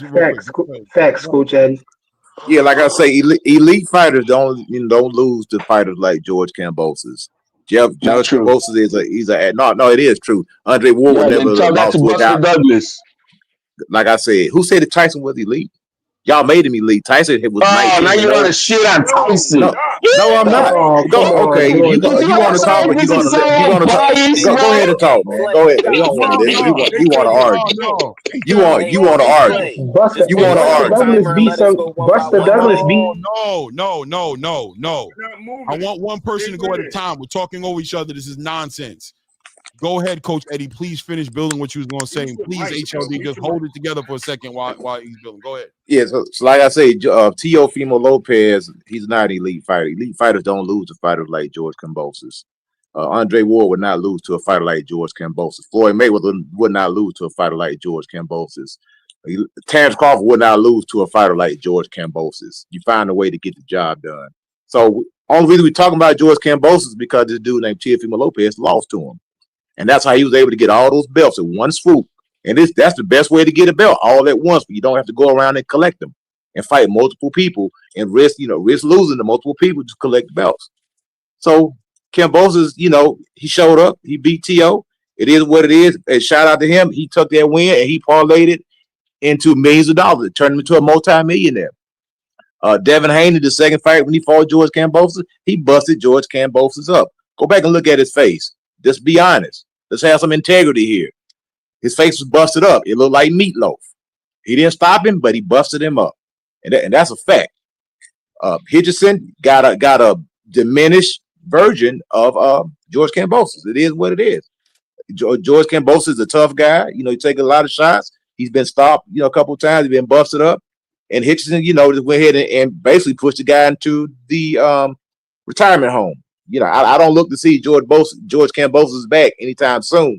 If he does come back, he's just going to be a gatekeeper. You pretty much a trial horse, and it is what it is, man. But like I said, we talk Teofimo Lopez is the reason that George Kambosos even exists right now. Just like Deontay Wilder, when he pulled Tyson Fury off the couch, he resurrected that dude's career. He should have. If he would have left him on the couch, we're not even talking about Tyson Fury right now. He still be on the couch right now, with the booger sugar and all and everything else he was doing. So sometimes you got to show up and you got to put on. And at the end of the day, T.O. ducks a lot of opportunities. He don't want to fight any elite fighters. He don't want to fight any threats. He says he wants to do a lot of things, but he never follows through. Never follows through. Bob Arum presented this guy with plenty of fights. He turned them down. A lot of these guys just want to fight names. That's all they want. A lot of these fighters just want to fight names. Like Boots? They want. He don't want. T.O. don't want to fight him. He don't want to fight him. He don't want to fight him. He does not want to fight him. Wait. Coach Eddie. Yes, sir. Coach Eddie's point.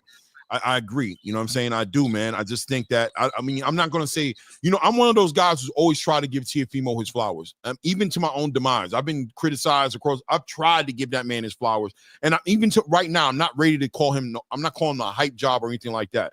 But I'm saying that when Teofimo, in my personal opinion, is given the opportunity to do something in his own division, he'd rather chase other fighters that don't want to fight him. He'd rather call out Boots, who won't even say his name, who doesn't care. He'd rather call out Terrence Crawford, who's like, boy, get in your lane. I'm trying to fight Canelo. He'd rather try to force fights that aren't going to happen rather than just go ahead and dominate in his division. Rather than fight 140 pounds and unify and beat the challenges that are there and build his market value, he still rides what he did with Lomachenko. He rides that into this space where all of a sudden he should only be fighting boutique fights, the best fights in the world, the most challenging fights, which I admire his wanting to do it, but the reality is he stalled up his career, in my personal opinion, chasing these fucking fights that never have manifested into fights where he could have been in his division. He could have fought Devin Haney at 140. He could have fought Subriel Matias and put that and put that hype to rest. He could have been the one to take that away from Subriel, not wait for Liam Paro to do that and have Subriel now chasing another title. He could have fought other fights in his own weight class division and did great things. There's no problem in calling out Jeron Boots Ennis, calling out Brian Norman, which is a fight he could have also made happen that somehow fell apart. But it's not a call out when there's a contract on the table. Stop that. Stop that. There because the contracts aren't there. If Jeron Boots Ennis was on this panel right now, he would say to you, in what world was there a contract that I was obligated to fight this man that I? It's not about it's just the contract was there. You want it or you don't want it. What he had was he had a billionaire investor inside of Turkey Al-Sheikh who's willing to finance it and said he would try to get him that fight, and that's the fight he was going to put together. And the billionaire was not able to do it because Jeron Boots Ennis is not driven by money. And Teofimo, that's cool. You went for it, but it didn't go through. So now what's next? But is it a call out or was it a legit contract on the table? There was no there was a negotiation. Okay, thank you. That's it. Yes. Don't say that. Now calling out Crawford, that's a call out because there's no contract. There's no promoter saying, hey, we're willing to pay you this much for this fight. That's a call out. No, I'm cool with that. HL, I swear I'm cool with that. Like that's a call out. I agree with you with that. I'm cool with the idea that he might have thought the fight was going to manifest because Turkey. I believe he. Why is it a might when it's a contract on? So for Devin Haney was not. It might have been. It couldn't have been. We could say the same thing with Devin Haney, but you won't. I think the idea of the contract gets, and I got to pull back and say there wasn't a contract. It's not about there was an offer. There was an offer for the fight to happen. Is that what Eddie Hearn said? Because we could play this video many times. What he said. There was no contract with Jeron Boots. There was a contract. Bro, how much was the contract for? Stop pushing it. Y'all gotta there was a contract for them to fight. He was part of the 6-man tournament. How much was the money? Jeron Boots Ennis was not part of that tournament. What are you talking about? He was. Look at my Turkey on January 13th. He put it out. Turkey Al-Sheikh just put out a list of fighters. And Eddie Hearn also been saying, yeah, we have a negotiation with Teo for we can fight Teo. Jeron Boots Ennis was not part of no tournament. Y'all got to. Yes, he was. You see, you guys don't want to accept that because it makes Boots look like a duck. Boots. Okay, bro, so if he was part of something he didn't agree to. So what are we talking about here? Did he not? We gotta stop this nonsense. How can did Eddie not say that the only thing they have left is either they're gonna stay 147 and fight Teo or they're moving on 154? You calling me a liar? No, listen. Did Jeron Boots Ennis not say in an interview with YSM? Shout out to Mel. He said, "If you don't hear it from me, it's not happening." Didn't he say that? Yeah. Did he not say that? Is his representative Eddie Hearn who does not speak for him? Did he not deal with the Virgil Ortiz situation? Did he not respond to it by saying the man is as quiet as a mouse pissing on cotton? It don't matter. The bottom line is Jeron Boots Ennis communicated to the boxing space and let it be known. If I ain't say it, it ain't happening. I don't care what nobody else says. That's what he said. And this is why Eddie Hearn was managing him. So Eddie Hearn supposedly was there to speak for Jeron Boots Ennis with the Virgil Ortiz situation. It didn't happen. Even I knew, and I said it at the end of Teofimo Lopez beating Arnold Barbosa. I said, I don't care what they said. Jeron Boots Ennis is probably not going to do that fight because he's going to want to unify. That's what it was going to be. And that's what it was because I knew from my ears hearing what Jeron Boots Ennis told me that it don't matter what Eddie Hearn said. Eddie Hearn on multiple interviews said every time he brings up Teofimo Lopez, Jeron responds with, but what about those unifications? That fight was never cemented. It was never contracted. Just the same exact way with the Virgil Ortiz fight. It was never cemented and it was never contracted. It was the offer was just on the table. He just hasn't signed it. It was intentions or handshakes at the best. Right. The offer's at the table. Just like any offer could be on the table. You decide to want to sign it or not. Okay, so offers. I'll go with offers. But when you say contracted, no. There's a contract on the table. I didn't say contracted. There's a contract on the table. That's why I said offer. I wanted to be clear. Right. All right. Right. That's what I'm saying. I agree with that. That's why I agreed with you when you said contract, but then it started going in a direction a little bit where it sounded like No, he didn't sign it. Just like Tio never signed to fight Haney. It's an offer. It's a lowball offer, but that's what happened. No, he ran away from the table, bro. He signed that deal and then turned it down. No, he didn't. He can't do it. You signed it. You sign it. It is what it is, though, right? But I like I said, just to land my plane and say, I celebrate for Haney, but Boots can't have an excuse for Tio. I don't care about. No, Haney. what he's saying is that Tio never signed on a dotted line. That's all. He's saying. That's it. Exactly. That's how he's comparing it. But what I'm saying is, at the end of the day, Teofimo could have done a lot more with his career than what he's done at this point. I don't care. He stalled his career up with the fake I'm retired and not taking this fight, not taking that fight, fighting a fucking what the hell is Steve Claggett for no reason. That guy had no reason to be in the ring with you. That was because Matias chose to fight Paro. Who? That was because Matias chose to fight Paro. So there was nothing left on the table. Listen, I don't know. All I'm saying is a lot of it's for me, ever since Teofimo won that fight against Josh Taylor, he has just wasted a lot of his time. There's some wasted time. I could attribute that to what you're saying, but he also kind of got his way. He's only got 2 fights left under the structural payment owed to Top Rank. And that's as much as I can say about that. And he's done a total free agent. Yeah, he got that through Turkey with them signing that deal, the 3-fight contract. That kind of played for his favor, which is what he wanted. He wanted to get out of that. He could have done a lot more. And Teofimo is somebody who, listen, man. Like I said, I've tried to celebrate that man. I mean, with his triggering, with his racist nonsense that he's using as a he puts his foot in his mouth. I don't like that, right? But bottom line is today, looking back in Teofimo's career, damn, bro. That's what I gotta say. Damn, bro. The boxing source. Salute, brother. How you doing, family? Yo, what's going on? I got a few questions to put on the table. Okay. Seems like we're bringing up a fighter by the name of Teofimo Lopez. Is this the same Teofimo Lopez that last year was offered to fight Brian Norman Jr. for Brian Norman's WBO welterweight championship? Yep. Okay. A fight that Norman Sr. was not going to take for $200,000. Is this the same Teofimo Lopez that was offered a fight with Subra Matias to defend his WBO super lightweight championship? Yep. Teal Connor with a 3.5, no pay-per-view, but they didn't want to take it. That's Teofimo Lopez's problem. Okay. So when anything is brought up in reference to Teofimo Lopez in any type of potential fight with the Jeron Boots Ennis, it really doesn't make sense because this is the same Teofimo Lopez that has turned down multiple offers that have been sent to him.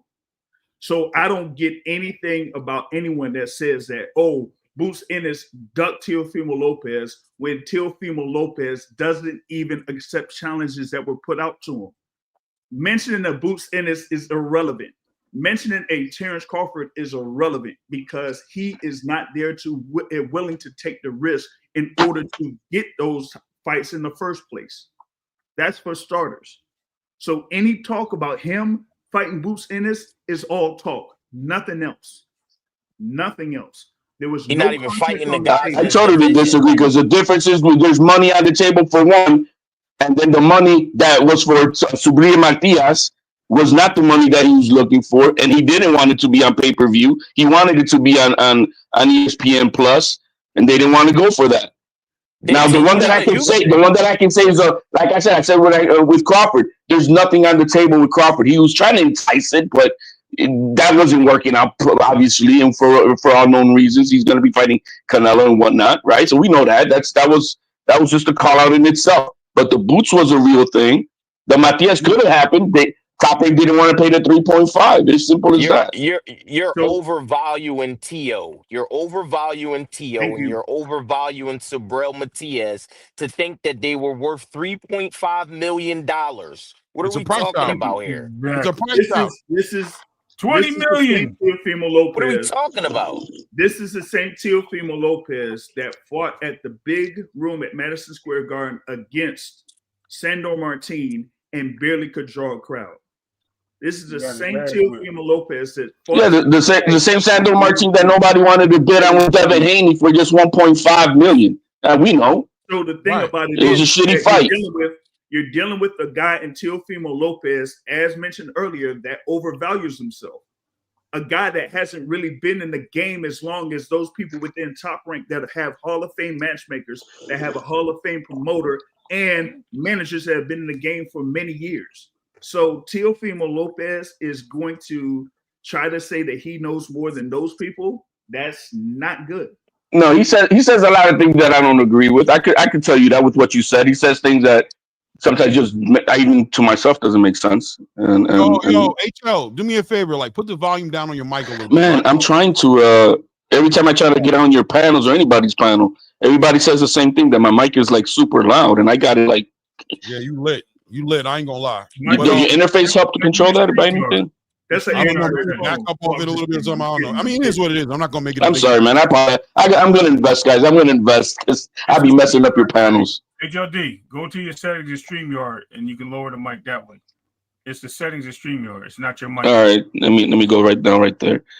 But I want to say that the overvaluing is very important, because I also want to tap into another conversation with the panel. I want to talk about Jeron Ennis has moved to 154. I definitely want to talk about that as well. But yeah, at the end of the day, Teofimo, and I loved it. I think it was Boxing Source who said it, or was it Anton, or both you guys who said it. And he overprices himself. He prices himself out of these opportunities, and he spent his career. This from somebody who said he's never made $1 million. You know what I'm saying? In boxing, sitting there pricing himself out, asking for 3.5 million. I mean, whatever it is, he's basically saying he's never been paid like his counterparts, whatever that number is. He's never made that money, but he always pushes for these huge paydays, and they turn into nothing. He doesn't get the paydays, and more importantly, the inactivity falls in there, and he ends up taking fights that mean nothing. And then he gives performances like he did with Jermaine Ortiz. He gives performances like he did with Sandor Martin. He gives these performances like he did against George Kambosos. Performances that make you question things about him, and now he gets his reputation of fighting towards the level of his competition. He needs to fight the biggest fights in order for him to fight the way we want to see him fight. So there's a lot of excuses and a lot of stories and a lot of narratives that have been pushed for Teofimo to defend his nonsense, when the reality is if he just stayed active, let the matchmaking take place, earned his respect, instead of trying to force it on people to give it to him based off of one damn fight, we'd probably talk about Teofimo in a different way. I agree somewhat to what you're saying with that. Hey, by chance, Ray, does my mic sound better? Because I think I finally said it. Way better. Perfect. Yes. You know what it is? The streamer, and sorry for taking up for that, but it says automatic adjust mic, and then you take that off, and then it lets you adjust it. So gotcha. Appreciate it. My nemesis, perfect. Man, I'm your boy, bro. You're going to be hearing compliments every platform you go to across the board for next week. You remember who? Really? The Boxing Source wanted to say something. My question is, with Teofimo Lopez, he and Richardson Hitchens have the same manager, correct? Yeah. Yep. It's strange that I don't understand how you're a guy that's a manager and you can't have your two fighters fight each other for the IBF and WBO super lightweight titles. That's purpose tactic. If you're the boss of the two best 140 champions, why would you eliminate each other when you can make money spread out? Yeah, you maximize your money. But here's the issue. As a manager. Yeah, but I'm not saying as a fighter, as a manager. as a manager, okay. But here's the issue with these two. We talked about the thing there with Teofimo Lopez. Richardson Hitchens is even worse when it comes to draws. That's why you had to have him basically be at the theater at Madison Square Garden and not at either at Madison Square Garden itself or at Barclays, because with Hitchens, you're not going to get that type of draw with them. So now it's like, okay, do we try to maximize our profits by trying to see if we could get these fights with guys that aren't necessarily affiliated with you or within a promotional company, or are we going to try to see if we could get what we can here in-house? Because you can still have a bunch of fights in-house, whether it makes money or not. But the thing is that you're going to get more notoriety having a fight that's a unification at that point at 140 pounds than to try to wait it out with these other guys. Because let's look at it, right? Outside of Gary Antoine Russell, and for now, what is it? Alberto Puello. What is going to be the overall draw with either one of those fighters? Yeah. As a manager, all he's going to care about is extending their championship careers and make whatever they can throughout it. That's the same thing what a promoter does in-house. He's going to try to maximize his fighters to the longest that they can to make the most that they can long term. Well, it's not to say that they won't fight. I haven't heard from Mr. Keith Connolly, so hopefully I could get in touch with him and see if we could get some information about that. Because I just felt it was weird that Richardson Hitchens would call out Devin Miles Haney instead of trying to see about action with Teal. Well, he called out Teal first on that IG Live, but then what he said with his chest was the Haney fight on the microphone. But right now with Hitchens, to know when his Hitchens going to fight again is to wait until what's his deal with his promotion. Is he going to, that's going to take like a month or two to figure out what's his deal with Eddie Hearn or somebody else. And then, so I don't even know if that fight's going to happen with Tio because of that. Right. So is the manager paid by the boxer, or is he the one who pays the boxers? Keith Connolly operates at a different level. He makes a percentage of what the boxer. So anything the boxer pays the manager. So he's not the boss, right? Okay. No, he's the boss. He's the boss. He's the boss. Yeah, he is. He's the guy. I think he works with the boxers on like an agent, right? Isn't a free like an agent? You're like an agent, but Keith Connolly's not your typical guy. That's not what I'm asking. Yeah, I'm about to say depends on as far as title is concerned. I see what you're saying. That in reality, Hitchens should have the power. He has the power to overpower Connolly and say, "Go make that happen." That's what I want. Right. But at the end of the day, we know things aren't necessarily like that. We watch Al Heyman and the relationship he has with his fighters. We saw Errol Spence. A lot of people credit where Errol Spence is right now based off the strength that he executed his power and now hasn't been active. You know what I'm saying? Since that they fight. Trust Connolly, bro. These guys are going to trust what Connolly says. Exactly. They're going to listen. Okay. Fair enough, but so then that means that the promotions are out the picture. The promoters are out the picture because the promoters just have to do what the managers say. Is that what we're saying, or is the promoters the overall? It's a case by case basis, just like Claymore was saying, depending on who we talking about. Yeah, exactly. All right, it's not the same across the board. Okay. Because the manager is more so in, like, probably more in the space with the fighter more than with the promoter. They're one-on-one. So they're having conversations behind closed doors that the promoter probably don't even know about. And that's what Eddie was alluding to. Right. Yeah, if you heard what Eddie said, he didn't want to say Connolly's name by name to avoid, a lot. But we knew who he was talking about. That dude makes a percentage as much as promoters without putting a damn dime in the game. I got you. I'm not trying to go off topic. I'm sorry. I didn't mean to just strain this out like that. That was just a question because from my understanding is the promoters are the ones that are putting up the money, so they really control the fights. The managers are presented the fight to deliver to the fighters for the fighters to accept. The managers just have a stake in helping them get the fights. Basically, it's just a third party to help them get the fights and bridge the legal talk between the fighter and the promoter when the fights are about to happen, if I'm not mistaken. So literally, they all work for the fighter. The promoter's just, on the other hand, putting up his money, so he really has more clout and things to say towards a fight than the manager, if I'm not mistaken. Yeah, but when you're a boxer, you really don't know shit about the business of boxing. Yeah, okay, fair enough. And that's just the fact. These guys are blinded. They don't know what the fuck is in those contracts. So they gotta trust the manager, then they gotta trust the lawyer, and who knows if the lawyer's in bed with the promoter or vice versa with the manager. And bro, these fighters get fucked over all the time. I just wanted to make sure because it's just something that was mentioned in the conversation. I just wanted to get some clarity, but I got you. No, understandable. No big deal. So I'm gonna tap into. I disagree with that last statement he made about boxers not knowing what's in the contract. There's a stigma and there's a stereotype that boxers are dumb and can't read and don't interpret it, and that's wrong. Those guys can read the contract. They know what's in those contracts. I'm not saying they might not know it to the level of a lawyer, but if you can read the contract and you can comprehend, that's why Terence Crawford like to sit at the table because he wants to know what's in that contract. So the days of boxers just not having privy to these contracts is different. But would you agree, Coach Eddie? 80% are homeschooled, if that. Yeah, would you agree, Coach Eddie, that a lot of fighters are? I'm not going to say that they can't. To say they can't is different than saying that they don't, right? That a lot of fighters allow their managers and allow their promoters to move in position, power of attorney almost over their careers, and they don't pay attention to what's going on with their careers. So can they read the contract? Yes. Do they understand everything they're reading in the contract? Do they understand the fine prints? Do they understand the loopholes and the contingencies that are in the contract that make things that look like they're black and white, not black and white?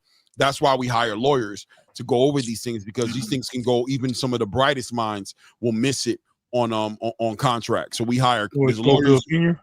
There are lawyers who are millionaires off of just doing contracts, because the most millionaire people who have the highest Ivy League educations don't want to risk bad contracts screwing over their business. So these fighters come into this business really in the dark about what's going on, and a lot of these things that are happening. I mean, you hear how Mike Tyson talks about how his experience was with Don King and things of that nature. You can see something that's blatant in your contract, but there's a lot of fine print that's in there that'll screw you over in the long run. And a lot of fighters, our good sister Rachel down there, she'll come on one of these panels for that, and she'll tell these boxers don't know shit what's in those contracts. Even she, who's an expert, has to like. I'm not gonna say they don't know anything. I think it's a take it or leave it deal. Like you can know you're getting screwed, but you need the money, so you're gonna sign a contract. So just because it's a take it or leave it deal. You know what I'm saying? Like that, but like I talked to Rachel, and I got to agree with HL. Rachel, this is one of Rachel's favorite topics to talk about. If you ever talk with her, you spend a lot of time talking about contracts, and she tells me all the time, bro. Like, she's like, these fighters don't know nothing. She says it. She sees it. And I think she says that. I don't think she says that. I don't think she says that in the sense that the boxers are oblivious. I think she says it in the fact that, a lot of times these boxers rely on their management and their team to negotiate these deals with their promoters, and when they get the contracts, it's okay. Look, everything looks good. Sign here, because like I just said, Floyd Schofield Sr. just signed a 5-year deal for whatever amount of fights for $5 million. It was the dumbest thing ever. Did he have a lawyer or a promoter or a manager involved besides Oscar De La Hoya? No, he did that. Don't know the details of that though. Right, but then you also have other people. It might be a good deal for them, though. It might. Floyd Schofield ain't really been making no money, so it might be a good deal for them. Hold on, but for any of us what I'm saying is, when you have a manager that's involved in this, when you have somebody that can read the lingo and understand it, what they do is they go in there and then they kind of like Coach Eddie is saying is they have an understanding. Like they know that they're getting a certain amount of fights. They see the big, and also what Clay alluded to, they see the big print. Okay, I'm getting this fight. I may be promised a championship fight at the end of the run. And then the fine print says, you know what I mean? As long as you do this, this, and this, we have the right to terminate you, blah, blah, blah. So a lot of people don't see that fine print because they see that cash number. When they see a certain amount of fights, they stop reading. And I think that's what Rachel, I think that's what HLD, I think that's what Clay is saying. Right. I also think that's the same thing that Coach Eddie is saying, that the fighters can read, they just don't read everything. So they rely on their team to do it for them, and their team gives them an okay, and they just do it. That's what I'm thinking. They will read it, but not comprehend it. But I think what I'm saying too. I think what I'm saying too is that you can understand all that. You can read the fine print, but the deal is it's kind of like a take it or leave it deal. It's not like you have any power to change what's in the fine print. Look, that's like I'm saying. You read it, you know all the stipulations. You know it. You could possibly get screwed, but take it or leave it. Why did you have to bring in what we're talking about? That man took a whole lot of money from you, man. Right. That's absolutely. Mike. That Mike. Yeah, it's Mike. He said ludicrous. Coach, I think there are those scenarios that you're talking about, right? There are those scenarios where the fighter reads the fine print, understands what's in there, and still decides to move forward because it's a take or leave it situation. But there's also, I think that the question is, what's more often probably happening is if these fighters are going into these contracts without paying the extra coin for that lawyer, for that educated set of eyes to look over that contract, that they're probably missing things. You know what I'm saying? They're probably missing things that are in these contracts that don't need to be there, that they can negotiate out of, or they can choose, that would make the difference if they knew about it, will have them be like, I'm not signing this. You know, even though I'm in a bad situation, this is a worse situation. You know what I mean? I'm not that far at the bottom, so it is what it is. Any of us who's been through that first, home buying experience, 2, 3, you still have to have that damn lawyer because you know there's a lot of shit in there. Don't tell me. After 3 houses, you still don't know what's in those damn contracts entirely. That's why you refinance down the line. That's the thing about contracts. So I'm not gonna hold fighters accountable when I know I can't hold myself accountable after 4 or 5 houses. You know what I mean? It's just like shit. I know I can't understand it all. You gotta have some thing about contracts eyes. and language. The thing is that a lot of these lawyers use, as they say, quote unquote, language that may seem like it's English, but it's interpreted a different way. So when you talk about these fighters contracts and why they need to have good lawyers is because they would have stipulations in there that if you don't properly understand it, you'll pretty much get stuck in something that if a good lawyer that doesn't have that much experience, they'll be able to miss that because they ain't really as well versed as who was able to draft that contract up. Exactly. But look, I want to move forward a little bit, and I definitely want to jump into this Jeron Ennis situation because he's definitely, Eddie Hearn puts out the statement last week at he's going to 154, which I think there was a little bit of conversation or arguments going back and forth as to whether or not he'd stay in pursuit of Brian Norman fight or whether he'd go to 154. I think Boxing Source was saying that Boxing Source, were you the one saying? I think you saying that we was heading into 154 more likely, right? Is that what you're saying? Yep. Last week? Yep. Yeah. Eddie said it's not official yet. They're still gnawing on it. He said that yesterday before yesterday. It's not official. It's happening. It's happening. Like it's more than likely, I think, depending on what happens tomorrow night or the next with Norman Jr. Maybe it's happening. Like there's nothing for Jeron Boots Ennis to go ahead and continue his career at 147 pounds. He's kind of said that he's been there at 147 for his entire career. He wanted to see if he could try to go for undisputed.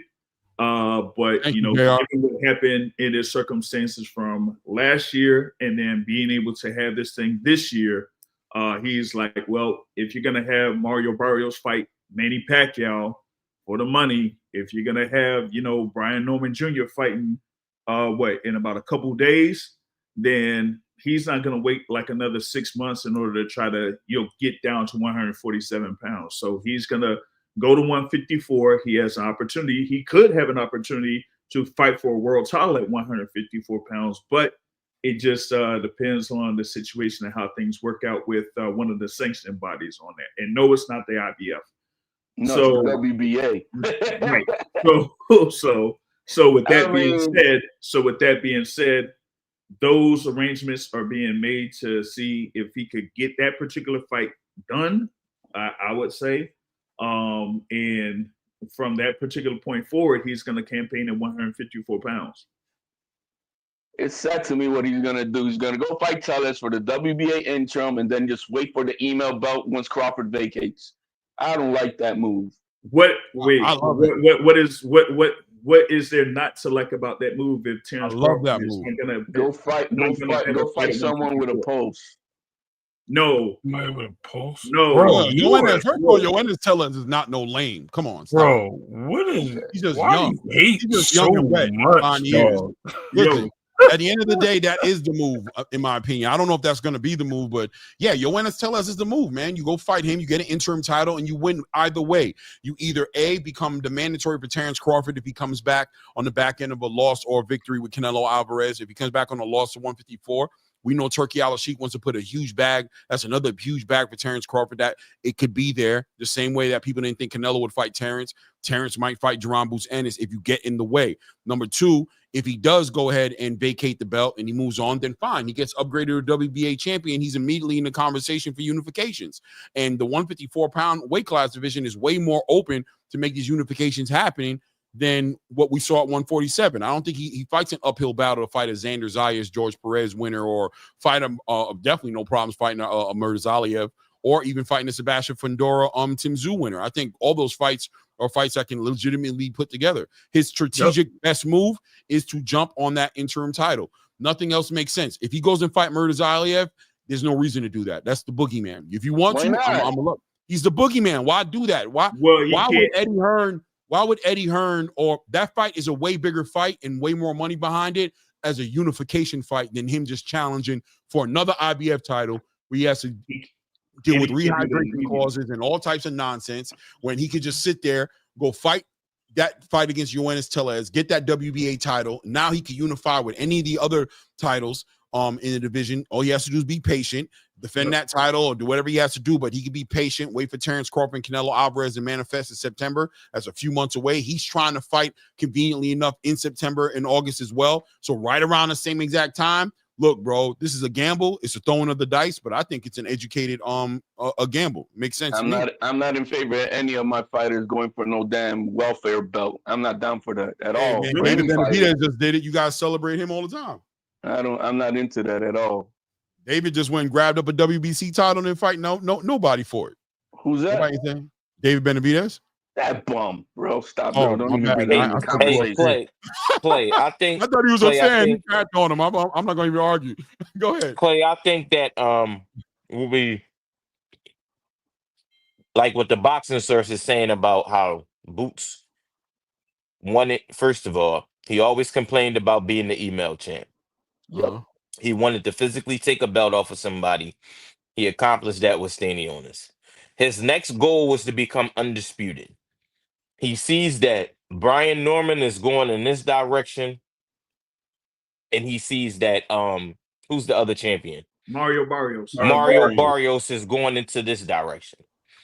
I don't think people realize, because he's a young guy, but when you really look at Boots' record, Boots has what, 40-something fights already? Around. No, I think he's like 30 something. Close to 40 fights. I meant to say. He's 32. 32 fights. Okay, cool. 32 fights. He spent his whole career at 147. We've seen him struggle with the weight now, without having the IBF. It doesn't make sense for him to go up there and fight Bakaram and have to go right up to another division and have to deal with rehydration in his first time in the division. It's good for him to move up to 54, like y'all said, get the Tellez fight, get that belt, and see what Bud does. At least he'll acclimate himself to the division. He'll be a player in the game. If Bud doesn't come back down or Bud retires, there's plenty of fights for Boots to make at 54. Right. It's no reason for him to stay at 147 no more. He accomplished what he needs to accomplish. Right. I totally agree with you guys. And the only thing I have a question in is, at this point, you guys can all agree or disagree, is being that 154 has so many fighters and so many opportunities for Boots. Do we start seeing this game of high risk, low reward type fights? Because that's what we see in a lot of boxing today. And I think at 154, that could be a big challenge for him once he gets a title. If he doesn't unify, is he going to take a fighter of stature that's high risk? Is he going to take somebody that's a low reward fight? So if he wins, it means nothing. Or if he fights this guy, he has an opportunity of losing. I think, to me, that's a challenge in Boots. I think that's what he wants to accept. But I think he's also on a championship level. If he doesn't have to fight a mandatory thing of that nature, I think, he likes to challenge himself to those type of fights. But I also don't believe that if he gets a title, as you guys are saying, he gets rewarded a title, he settles for those fights now. High risk, low reward. I think he only goes after the champions. It doesn't take those chances unless he has to defend.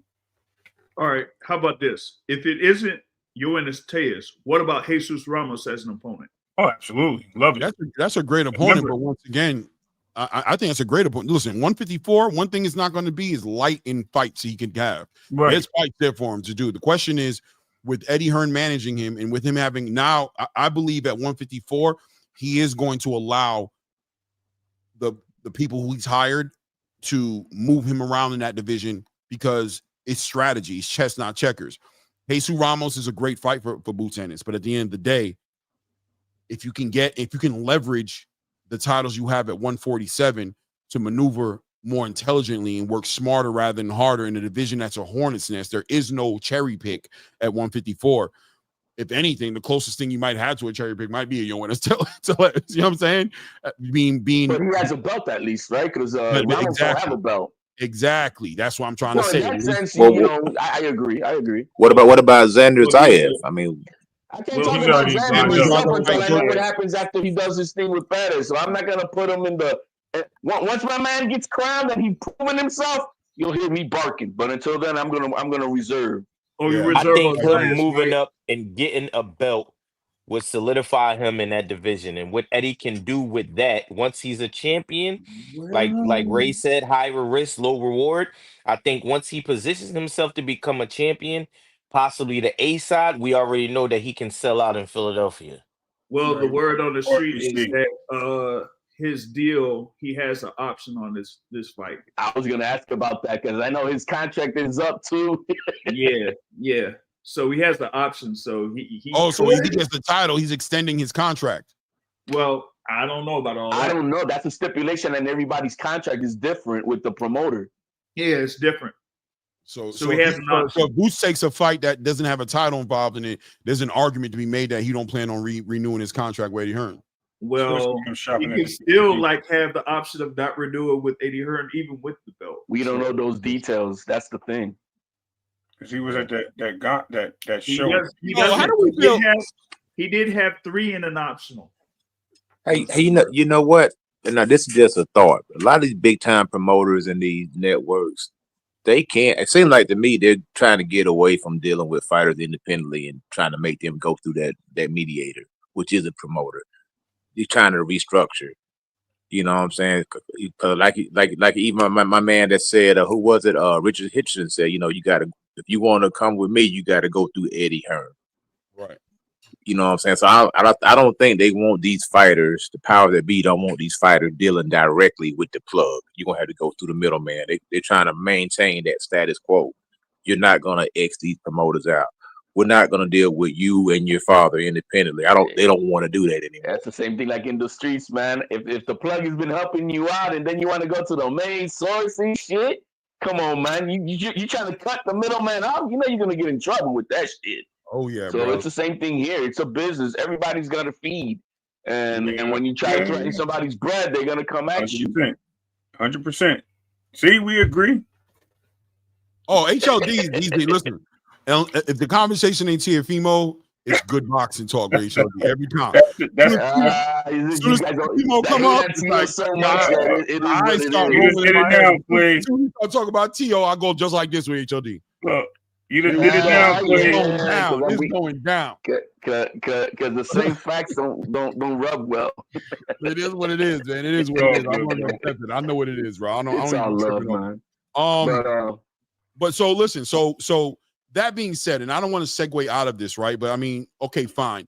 Jeron Boots Ennis has some decisions to make at 154. We'll see what Eddie Hearn plans on doing. We also know he's in the crosshairs of his biggest paydays because Turkey's mouth is watering. He's like, yes, I've been waiting for this dude to come to 154. I'm about to put money in his pocket and put him in the biggest fights I could put him in. So I'm excited to see what that looks like for Jeron Ennis. That being said, though, segueing into the Eddie Hearn conversation a little bit, seeing how Hitchins did what he did, we already talking about it to a degree, but what's up with that, right? Like, is Eddie Hearn a good promoter or not a good promoter? Is he worth is he worth the coin Is he worth the loyalty? Is he worth, you know what I'm trying to say? Like, or is he just not that good to where fighters are just so quick and willing to just throw him to the side as soon as they get to wherever they're trying to get to, and all of a sudden, you know what I mean, they're smarter and they're bigger than the program. I will Where do you volunteer to go last. I'll go last. Well, I know you. Yeah, I know you did. I know I touched on this earlier, but I think a lot of people have in their spirits. Let's use that word, right? That Eddie Hearn is bad for the United States. He came over here with this bolstering attitude, saying he's going to take over the U.S. He's going to sign all our fighters. He's going to do, and I think he rubbed a lot of people the wrong way. I think him taking on a challenge of doing that and maybe learning the game a little bit with this own app, because if you notice, he was like one of the first major companies to really go on the app and give fights. After doing so, he kind of pioneered that, and now he's pioneering. He's sticking to his word because he learned the American game, and I think a lot of the fighters are understanding where Eddie Hearn is coming from and what he can do for business, how he can make them lucrative.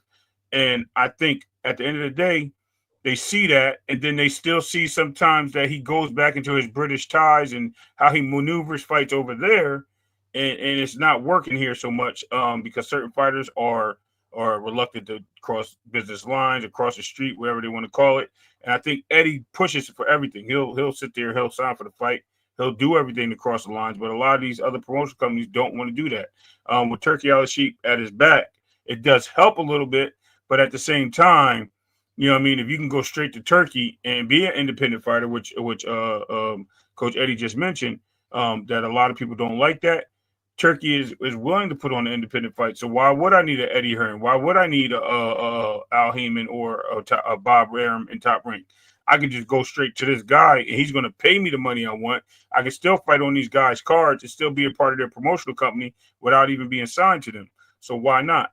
I think the boxing game has changed a little bit. I'm not going to say what I was going to say because people are going to kick my back in. But anyway, Eddie Hearn is getting, I think, a raw end of the stick after he just literally, and pause on that, after he just literally kind of changed the game a little bit in the way he started moving boxing in the United States and understanding the game.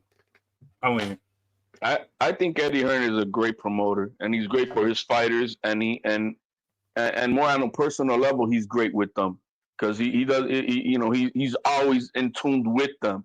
He built Devin Haney. He made Devin Haney what he is today by building up on his platform and giving him the big checks. You know what I mean? The same thing with Richard Hitchens. Yo, this kid was left to die over there at PBC or whatever that soup that they had going on over there, because he was not going anywhere with Mayweather. He brought him over here, and look where he's at now. So I think Eddie Hearn is great. Is any promoter perfect? Absolutely not. But you're not, business is supposed to be, we all supposed to eat. And if you just want to just your way, then that's when friction comes apart. But Eddie, I think, is a great promoter. I think he's a great promoter. He's good for the business. He's probably the best vocal promoter out there. He promotes the game, I think, better than any of the other promoters. So I have really no problems with Eddie in itself. And Hitchens should be I would say what Hitchens did in front of God and everybody down right there at the middle of the ring after the fight, that was wrong. In corporate America, you're cutting your balls off with that because you don't bite the hand that feeds you, because that shit goes around. And guess what happened? It went around. Turkey got word. He said, no, I don't mess with that. That's how it is in corporate America. People build relationships with other people for a long time, and they're like, no, I'm going to have his back because that's where our loyalty is. Our relationship has been stronger. So you think Turkey's going to mess up his relationship with Eddie Hearn over a fighter? I don't think so. And so that's what happened on Saturday, or when Turkey then came out and said he's not going to deal with them. That's the same way it happens in corporate America. He owed Eddie the first sit down. What you got for me? What we got? All right. I agree. I don't agree. And if you guys don't agree, hey, there's no, now you're, go ahead, free agency to the world. But until then, I think he owed the respect to Eddie Hearn, because Eddie Hearn did help put him on the map, did guide him to get to where he's at. I don't know how anybody feels about that, but that's just the way it is. Now, if Eddie Hearn was an asshole to him, then I get it. But I don't see no asshole. Even Hitchens out of his own mouth says, I was nowhere without Eddie. I was nowhere without Eddie, and Eddie really built built me up. So but I don't blame the kid. I think it was really Connolly who inserted that in his head to go ahead and say that, because you still see Hitchens talking very well afterwards about Eddie Hearn. So I think, you know, the young man gets caught in the crossfire. Like I said, yeah, we talk about managers are managers, they work for you, but Connolly is not your atypical manager. He's a boss in that world. And so these fighters are gonna kind of, you know, follow his lead. And what he says is kind of like what kind of goes. Okay. Yeah, speaking of following the lead of Mr. Keith Conley, Hitchens is not the only example of someone leaving Matchroom there. He recently had the whole thing with Edgar Berlanga. But yeah, the thing with Eddie Hearn is, like, he's the only promoter that's kind of like within our, I would say, age group, so to speak, because he's around like 45 or 46 or something like that. He's not like, you know, his father Barry Hearn or Bob Arum or, you know, Frank Warren. So he kind of tries to keep in touch with what's going on as far as like the social media market or the young folks when it comes to this boxing game. But, you know, dealing with the number of these fighters is that you can only get them to a certain point as long as they're able to do what they do. So it's no different than any of these other promoters. If they feel like you pretty much gotten to the peak and that they can't really do much else with you, then they don't really have a use for you. But on the flip side, if you're a fighter and you're getting much more than you got beforehand, then your option is, okay, where else are you going to go where you're going to get that or better? And if there's not really that many options, then why leave? That's the main question there on that front. So with Eddie, he's kind of built himself up here in the U.S. market because, as you was mentioning earlier, he started out, you know, with like a Daniel Jacobs or, you know, a few of these other fighters in the U.S. market and didn't really get that much progress. But now he's starting to, you know, get a better sense of what is going on. And so that's why you have a Boots, you know, there, or Shakur Stevenson, or a number of these other fighters here in America that he's able to work with. So, you know, I still got to see what is next here for Eddie Hearn while he's, you know, under the head of Matchroom Boxing. Yeah. Yep. Yeah. Wake up. Go ahead, Yo. Eddie. Yeah, Coach Eddie. Yeah, Eddie Hearn's done a good job with a lot of these fighters, man. And even with like Turkey Al-Rashid, with him coming in, I mean, just look, Showtime went out of business, HBO went out of business. Just imagine there was no Turkey Al-Rashid right now. A lot of these guys, man, they would be unemployed, man, and that's a fact. Because we see a lot of guys that were once on HBO and Showtime. These guys are fighting on Pro Box, they're fighting on Team Combat League.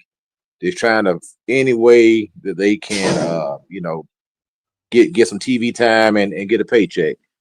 So, like I say, when Eddie Hearn has introduced a lot of these guys to, you know, to the money that's over there in Saudi Arabia. Yeah, over there in Saudi Arabia, man, and introduce them to the Turkey and the Sheik and everything. A lot of these guys are getting into to make good money, man. And you take Edgar Berlanga, you know, he's gonna say F Eddie Hearn. If it wasn't for Eddie Hearn, you wouldn't have got nowhere near Canelo Alvarez because you definitely didn't deserve it. You had no business in the ring with him at all. You have no accolades. You never won. It's never been a champion, but all of a sudden you get this huge payday, and it's because Eddie Hearn fed you to Canelo. You knew you was gonna lose. He knew you was gonna lose. Everybody knew you was gonna lose, but you still got an opportunity to fight the guy. And then you have the nerve to say F Eddie Hearn. And I think Devin Haney did the same thing. F Eddie Hearn. How can you say F somebody who put millions and millions of dollars in your pocket and didn't steal from you? You know what I'm saying? And it's like it's weird. It's weird type of energy that a lot of these fighters got. This entitlement. Like for some reason they think they're worth millions of dollars. And bro, the fight that you put, I seen better fights on Tuesday night fights. I've seen better nights on Friday night fights than some of these pay-per-views that we've been getting. I've seen better so it's like, what are we talking about here? So it's like, and with Devin, it was kind of diabolical because it was like Devin, he got out the way for you. Yep. He was like, oh man, I'm in the way of this happening. I'm gonna step over here. Go ahead, go get that. I agree. Come when you're done. So, I mean, I think he gets a raw end of the stick, man. And you know, sometimes to be on this side of the conversation, you know, defending Eddie Hearn or celebrating him any kind of way, it's like, why are you still? Listen, man. At the end of the day, bro, Right is right and wrong is wrong. Now that being said, though, with what happened now, we saw how Turkey Al-Sheikh reacted to it. We saw him, basically co-sign Eddie and say, yeah, he's not allowing that to happen on his watch. If he wants to do business with me, he's going to do it through the guy who got him who brought him to the party. We're not doing that, right? How do we feel about Eddie Hearn leveraging his influence with Turkey Al-Sheikh now to potentially, some people might take it as a threat to Hitchens, right? Almost, if you want this money, there's only one way to do it, and it has to be through me. Is there something wrong with him leveraging it that way? Is this Eddie Hearn being a bully now, or is it all fair in Love and War? Hold on, I didn't get to make my point. Oh, my bad. You're right, Anton. You're right. My bad. But I'm gonna go into what you just said. I'm just going to touch on. I think Eddie Hearn, like somebody said, where they were saying like he's more in tune with like the social media part of things now, like coming into this generation and kind of understand the younger fighters more. To be honest, I think a lot of younger fighters are going with Eddie because he has the Turkey Al-Sheikh plug. I think that they look at that as a benefit, knowing that Eddie is probably the closest thing to Turkey in boxing and has that resource. But I do want to touch on that Devin Haney was definitely the first one to kind of shit on Eddie and bashing Eddie and other promoters on Twitter and all of that when he wasn't getting no fights and how he was talking about the promoters.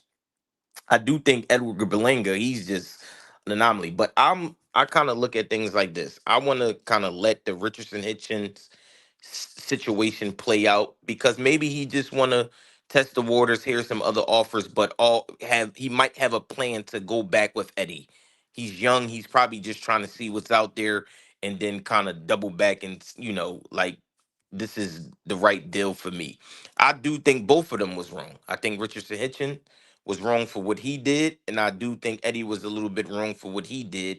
Where I come from, and where a lot of us come from, you don't kind of help somebody get to where they at, and then you just put all their business out there and say everything that you did for them, like Right. in the media, they car and the projects and this. Like, I think some things is better left unsaid. Your relationship, y'all kind of go ahead and go along from there, whatever the case may be. But I think Eddie and Turkey with their business deal going forward, it would be probably smart for a lot of fighters to kind of go with that model right now, being as though we don't really know what's going on with Top Rank and their network deal, PBC. We don't know MVP, like the other promoters and stuff like that in the game. But I'm gonna kind of let the situation play out, and then later on, I'm pretty sure we'll revisit this topic.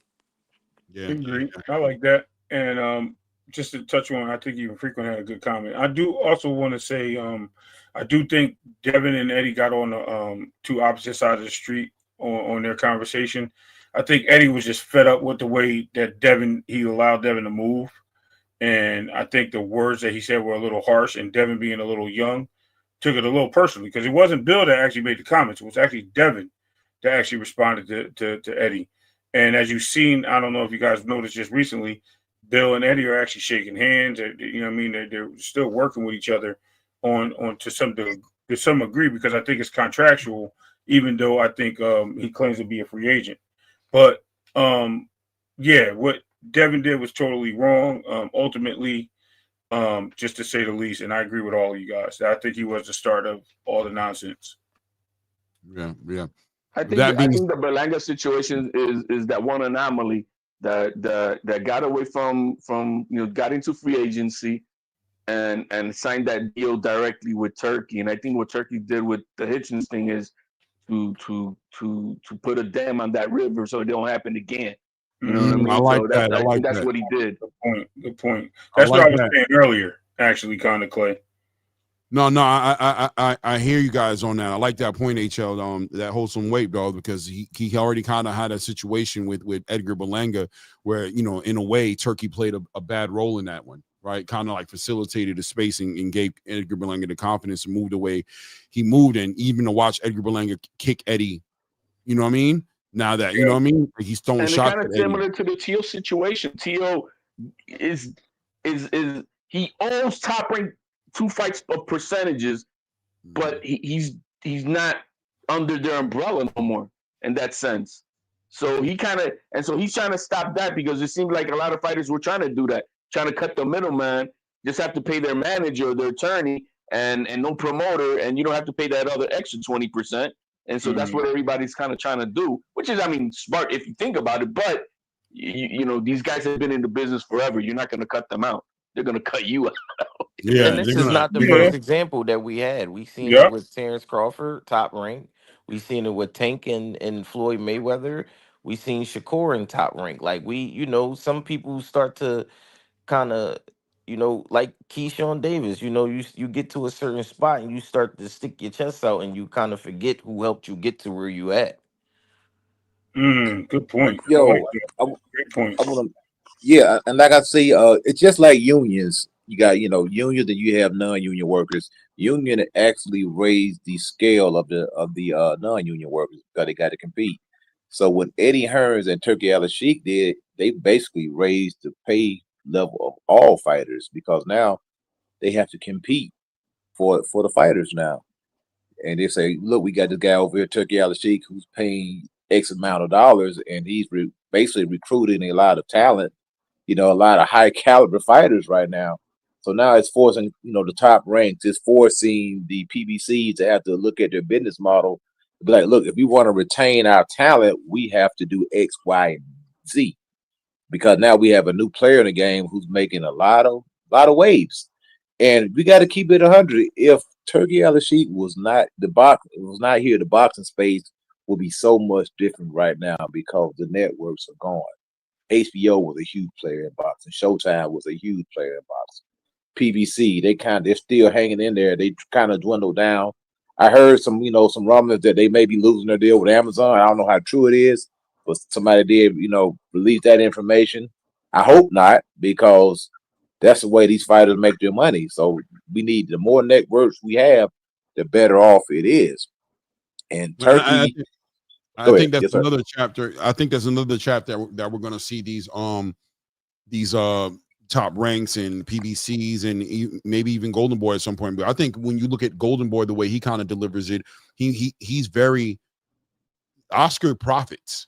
Even that, he perfectly match makes or cherry picks sometimes to make the money. You know what I mean? He doesn't. You don't see Oscar really sacrificing to put his fighters in the biggest fights because the money, the money is not there. Whereas, Bob Arum or Al Heyman, they'll overpay fighters to make certain fights happen. But ultimately, what does that leave the network? Is the network walking out of those situations profitable? Are they getting what they came in to get in as investors into an idea, into a business model that's supposed to have them making a lot of money after 3-5 years of doing that? Are they walking away feeling like, I don't want to do this anymore because there's no money in boxing, because the fighters are paid a lot of money through you guys, but we don't benefit? But Turkey kind of eliminates that idea because fighters are getting paid a lot of money, but the profit isn't that big of a deal right now. So yeah, they have to revisit, and I think the PBC's doing it right now with the Amazon, even though they're still able to put out decent cards when they put out a card, but they put out less cards and not as active as they were because they're very aware and conscious about the fights they're putting together and understanding that, for me to pay Gervonta Tank Davis $25 million, who am I going to put him in the ring with? Because not only do I need to make the money back, but I also have to have somebody else who's willing to take very low guaranteed money and promise them money on the back end that's going to sell them on making this fight happen. Where it wasn't that big of a deal when they were with Showtime, right? Everybody just got paid and you were able to tell Showtime, look, we'll get in the back end. Don't worry, we're going to get it. We're building the product. We're going to get it. Networks aren't riding with that energy anymore like that. They're not so willing to get their money on the back end. They want their money in a reasonable amount of time. I think we've also got into a space in this modern day of boxing where we think that these fighters have to always go against the best in every fight. Back in the day, a champion would fight one big fight and 2-3 irregular fighters. And so we want so much. And I'm guilty of that. We demand so much of these fighters that we want them to fight always. And I don't think that's the way it was back in the day. Champion would fight two, maybe a mandatory, a volunteer defense or something, and then pick up the big fight, unification, another top one dude. But it wasn't back to back to back to back the best of the best. That would be cap to say that they did that. They did, however. But HL, you don't think like it just looks like that now because we've been starved? You know what I'm saying? Like, so, to a point, right? Like it's like point. If they would give it to us more regular. I don't even know if I should say pause on that, but I would say if they were to deliver fights periodically, I think we'd have a more satiated fan base. I think every what you're looking at now, give me a number one guy. Yeah, every give me somebody. Give me a number one. Yeah, don't just. What's happening now, and what's happened in the past couple of years is that it feels like the boxing fan is being taken advantage of a little bit. Yep. You know what I'm saying? Over marinating these number one fights so that they could try to be something bigger than what they are. Right. You know, balance is important, right? Like balance is important. So I ain't gonna lie to you. I agree with you though to say that right now it seems like we just want the best fight and the best no matter what. Well, that's because we've gone so many years dealing with the nonsense that bro, there is a certain amount of like I don't want to shelf life. I want to see these fights, and on top of that, I don't know who said a shelf life, but I was Ray. Was that you? But timing is important, man. We remember what it looked like to see Mayweather fight Manny Pacquiao, and we're like, damn, we missed out on that fight. That fight that we saw was not the fight we were expecting to see because it didn't happen at the right time. You know what I'm saying? So right weight division. Right. So there's a certain amount of like ownership that the promoters and the managers have to start taking as far as moving these fighters. And then you're paying these fighters these big paydays and you're not even paying them the big paydays to give us the fights that we want to see. So it gets kind of like, you know what I mean? And that's my only problem.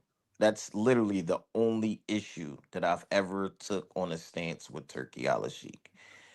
I'm not in favor of just giving, not saying he's paying bums, but when you start to pay fighters a Shakur Stevenson his highest payday, even if it was Floyd Schofield, that shouldn't be a fight where that's your highest payday.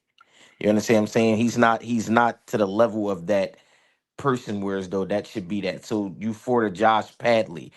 Once you start paying fighters $5s and $10s and millions of dollars, they're gonna and they could fight a bum, a nobody. So why would they challenge themselves? So can we counter that to the other? No disrespect to you, but can we counter that to the other end of a Gervonta Davis? Because I think absolutely. Honestly, hold on, and I'm going to say this to defend you also, right? Because Gervonta Davis made the game for people. Devin Haney made the game for these people at the lightweight divisions to want big paydays, right? If I'm not mistaken, these guys are making $2s or $3s or $4 or $5 million per fight, plus whatever back ends and things of that nature is involved. So when you have guys setting a new boundary at what a cost be for a superstar, do you think it's fair to just say, like, you know what, the wages have went up, and I think we should be paying some of these fighters more money to be in the ring? They put their lives on the line, and then they're getting, excuse my language, I'm not even gonna say it, but they're getting taken advantage of. And I'm gonna use the R word, but we can get in trouble for that. Taken advantage of, and these promoters and these other guys that are putting on these fights, because Turkey tries to eliminate the promoters, right? But by doing so, he pays them on the side, and then they can make their money. Then the managers take a lot of money out of it. Then they got to pay their trainers, their team, the gyms they use, and all this stuff that they go through. Then they're left with nothing at the end of the day but $50,000 at a $200,000, $400,000, $600,000 fight, if not $1 million fight. They're left with $100,000. So is it not fair to say that Turkey is doing this because he believes the value of the fighters have went up when they're at a certain plateau? I think you gotta have the right dance partner. That's it. When you go back and look at the history of all of the highest grossing pay-per-views, look at Floyd Mayweather on there like 6 times. They are all top level guys. You got Mike Tyson and Holyfield, this and that. All of these Conor are McGregor on there historic fights.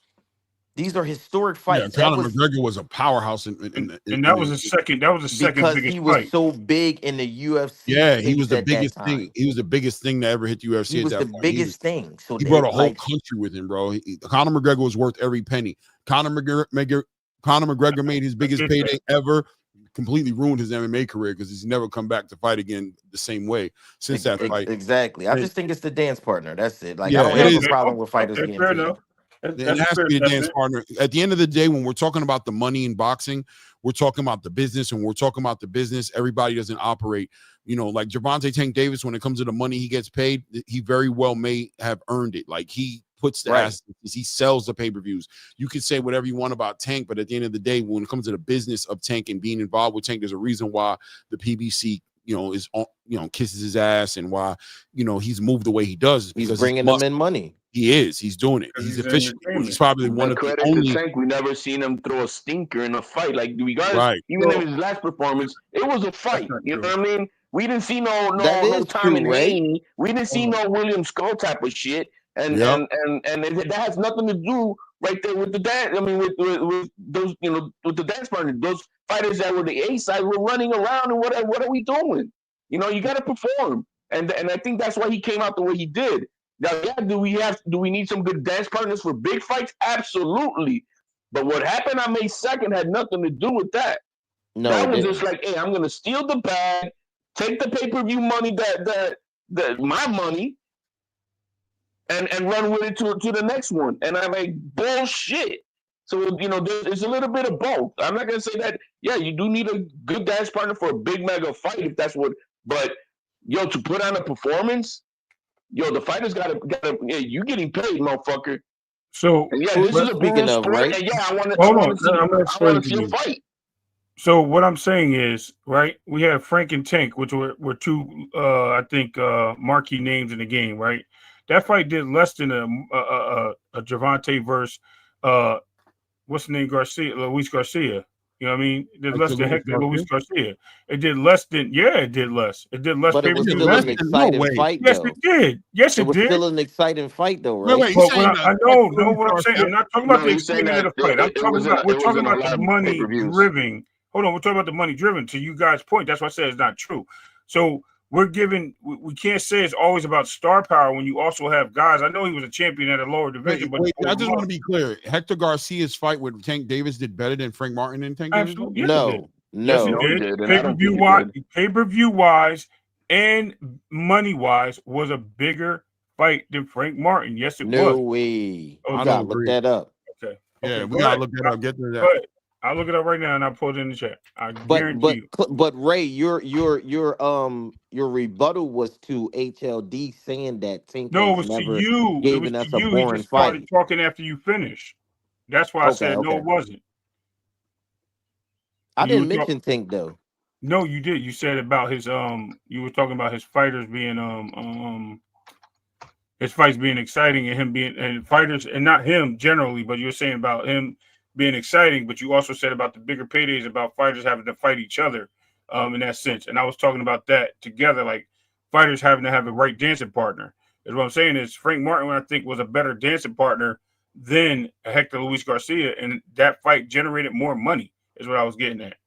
Yeah, that's okay. You might and but the thing is, even if it was the Frank Martin fight did between 325 and 350. They were both still profitable fights, and they both were exciting fights. I thought you was disagreeing with no. I was trying to it was just timing. It was timing. He kind of what did you say about the fights? The Frank. This is by Dan Raphael. He said that it did between 325 to 350 thousand pay-per-views with the Frank Martin fight. I'm looking up the Garcia fight as we speak. I think that Garcia. These are sources. We don't even know. I think that was like 225,000 with Hector Garcia. Yeah, I think Frank Martin's fight was his most successful fucking pay-per-view outside of Ryan, wasn't it? I think it was then. I think him and Dan Raphael, he said the Hector Garcia fight did between 200 and 225 pay-per-view buys. Yeah, I think Rolly's was higher than Dan that Raphael. too. How true is this? I don't know. Okay. There's no way. He made 10 million, right? Including the pay plus the bonuses of the pay-per-view with Hector Luis Garcia. I'm not using Dan Raphael. I'm going by their purse. You can actually look up the purses of the fighters and what they make in each fight. You can't really tell that unless you're in California. Huh? You can Google it. It shows you. They show the purse. Tell you anything you want to find. I mean, you gotta go there. Like anyway, the only commission that states the guaranteed purses is California. Okay. They're the only ones who put the purses up that they show everyone. Okay. Every other state does not. So here was and you said they expected. So Garcia, let me see, to make the salary for $10 million, right? Now I'm gonna look up Frank Martin. Which there was a reason for, by the way, what you're about to pull up, but I'm gonna let you pull it up first. I'm gonna tell you why. Go ahead. It's definitely a backstory, Clay. I know exactly what you're about to say. I got you. I'm not mad at that either, and I know where you was going with it too. So, but go ahead. Demographics is a big part of it. I get that. No, I'm not talking about demographics. Oh, okay. And then the Frank Martin fight was a $2 million guarantee purse for with estimated pay-per-view buyings for Tank Davis to get money on the back end. So you're talking $10 million to $2 million. So it was why? Because the Hector Garcia fight was a Showtime fight, and that was Showtime money, and they could afford to give him that guaranteed money. And the Frank Martin fight was out of the PBC's pocket, so they tried to give him a bigger cut on the back end. So this is also goes into the whole energy of what the problem is right now with Showtime not being in the game and PBC not having a Showtime entity to provide them with that money, and why Tank is feeling how he feels about boxing.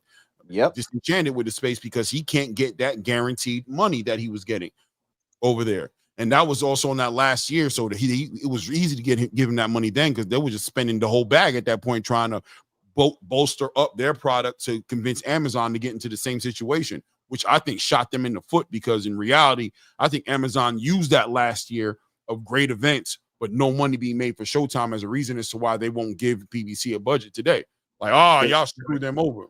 They literally, PBC literally asked Tank to do them a solid with the Frank Martin fight and take a lower purse up front and get his money on the back end. That was all over the internet. But that's all I was talking about. But go ahead.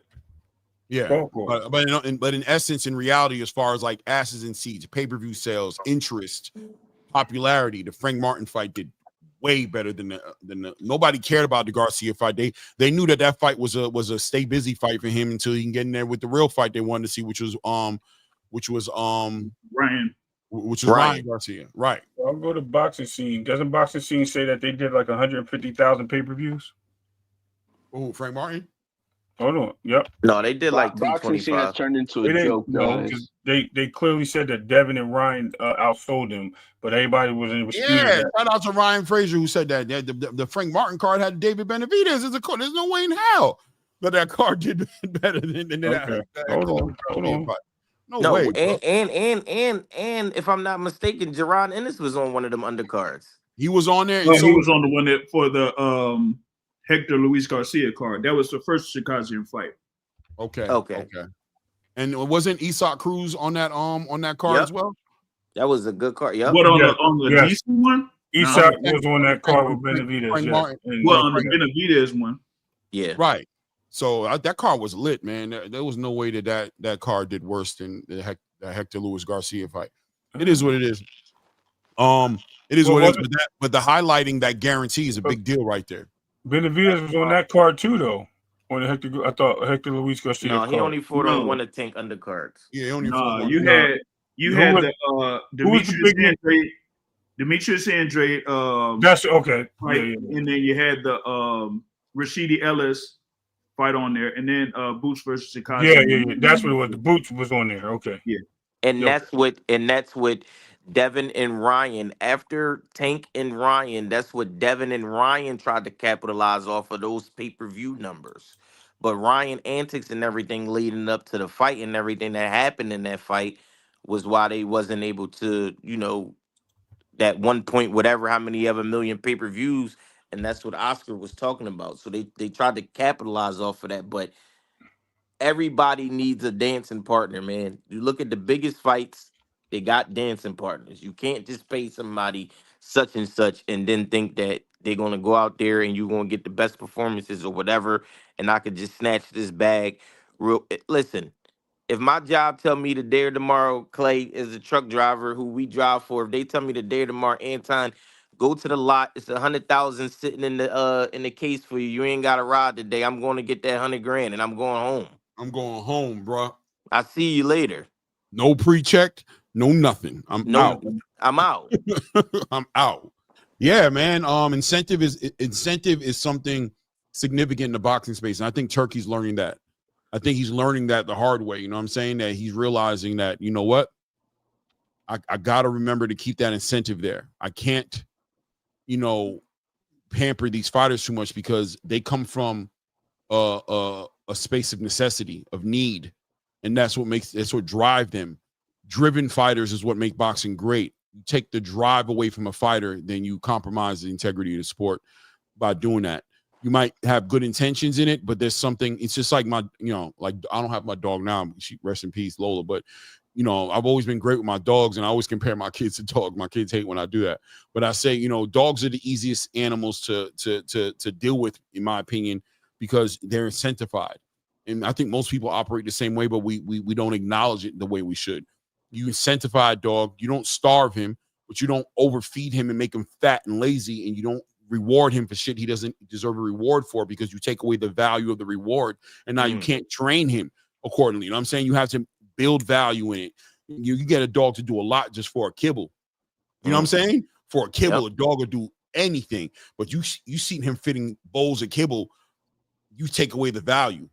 You know what I'm saying? Of the reward, you take away the value. A dog would do something crazy for you for a pat on the head. You know what I'm saying? For a good boy.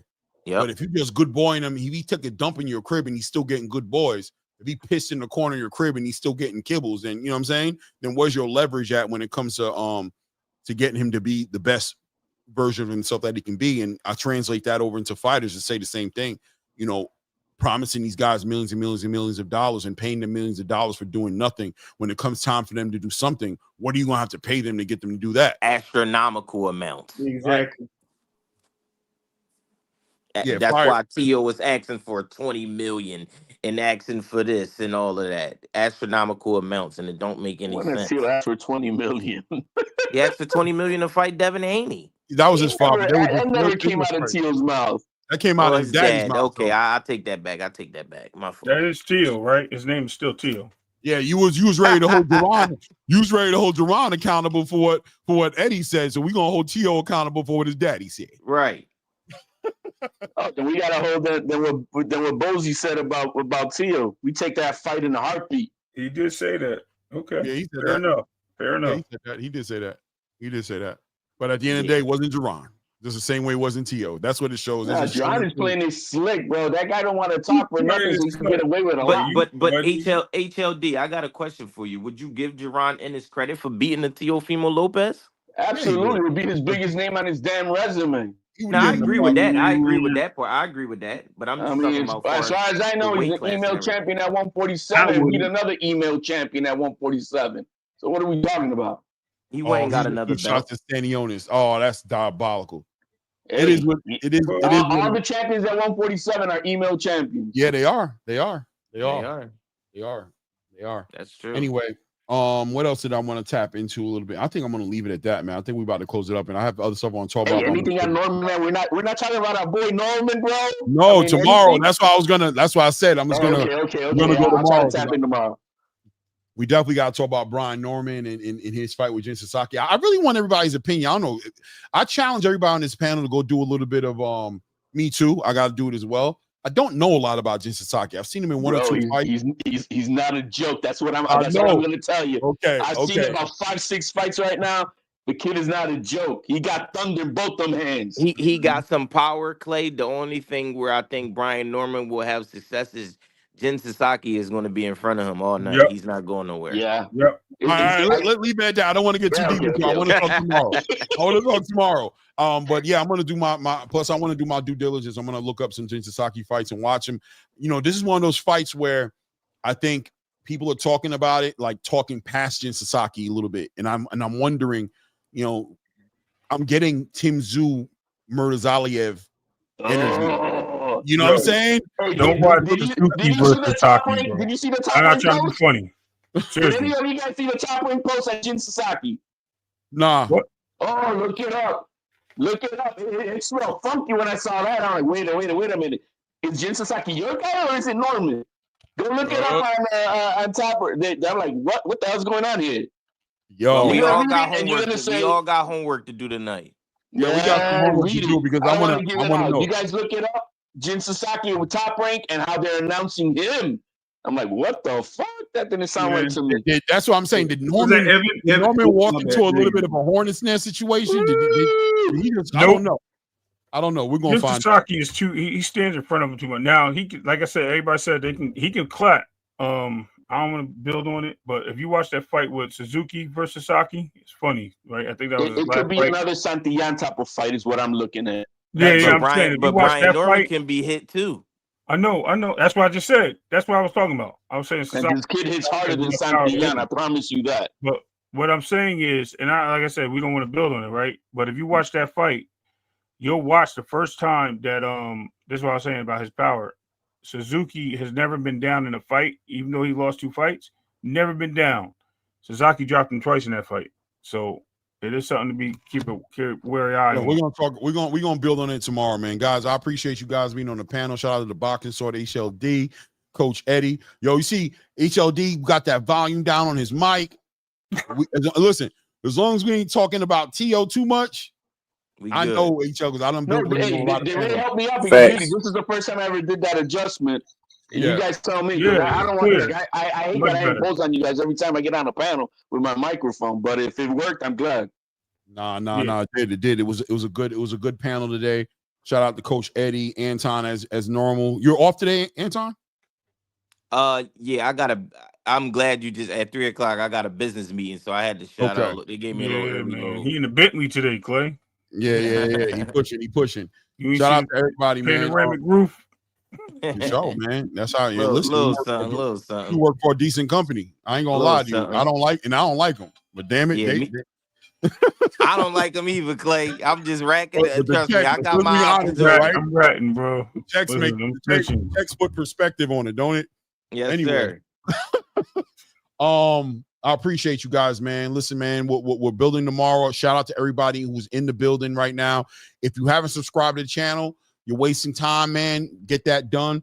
Definitely give me a thumbs up. Show some love so we can get this in the algorithm. I appreciate everybody being here. We'll be back out here tomorrow at 11, building on this Brian Norman Jin Sasaki situation, taking a look at the undercard a little bit as well, and whatever else is current in the boxing space. We'll be talking about it here. I appreciate you guys, man. Thank you. And I'll be fresher tomorrow, Clay. All right, brother. Salute, man. Ready to go. All right, everyone have a blessed day. It's that boy Clay Moraine. It's Ray Davis. It's HCB Combat Media Show. Until the next one tomorrow, guys. At this point, we out. Yo.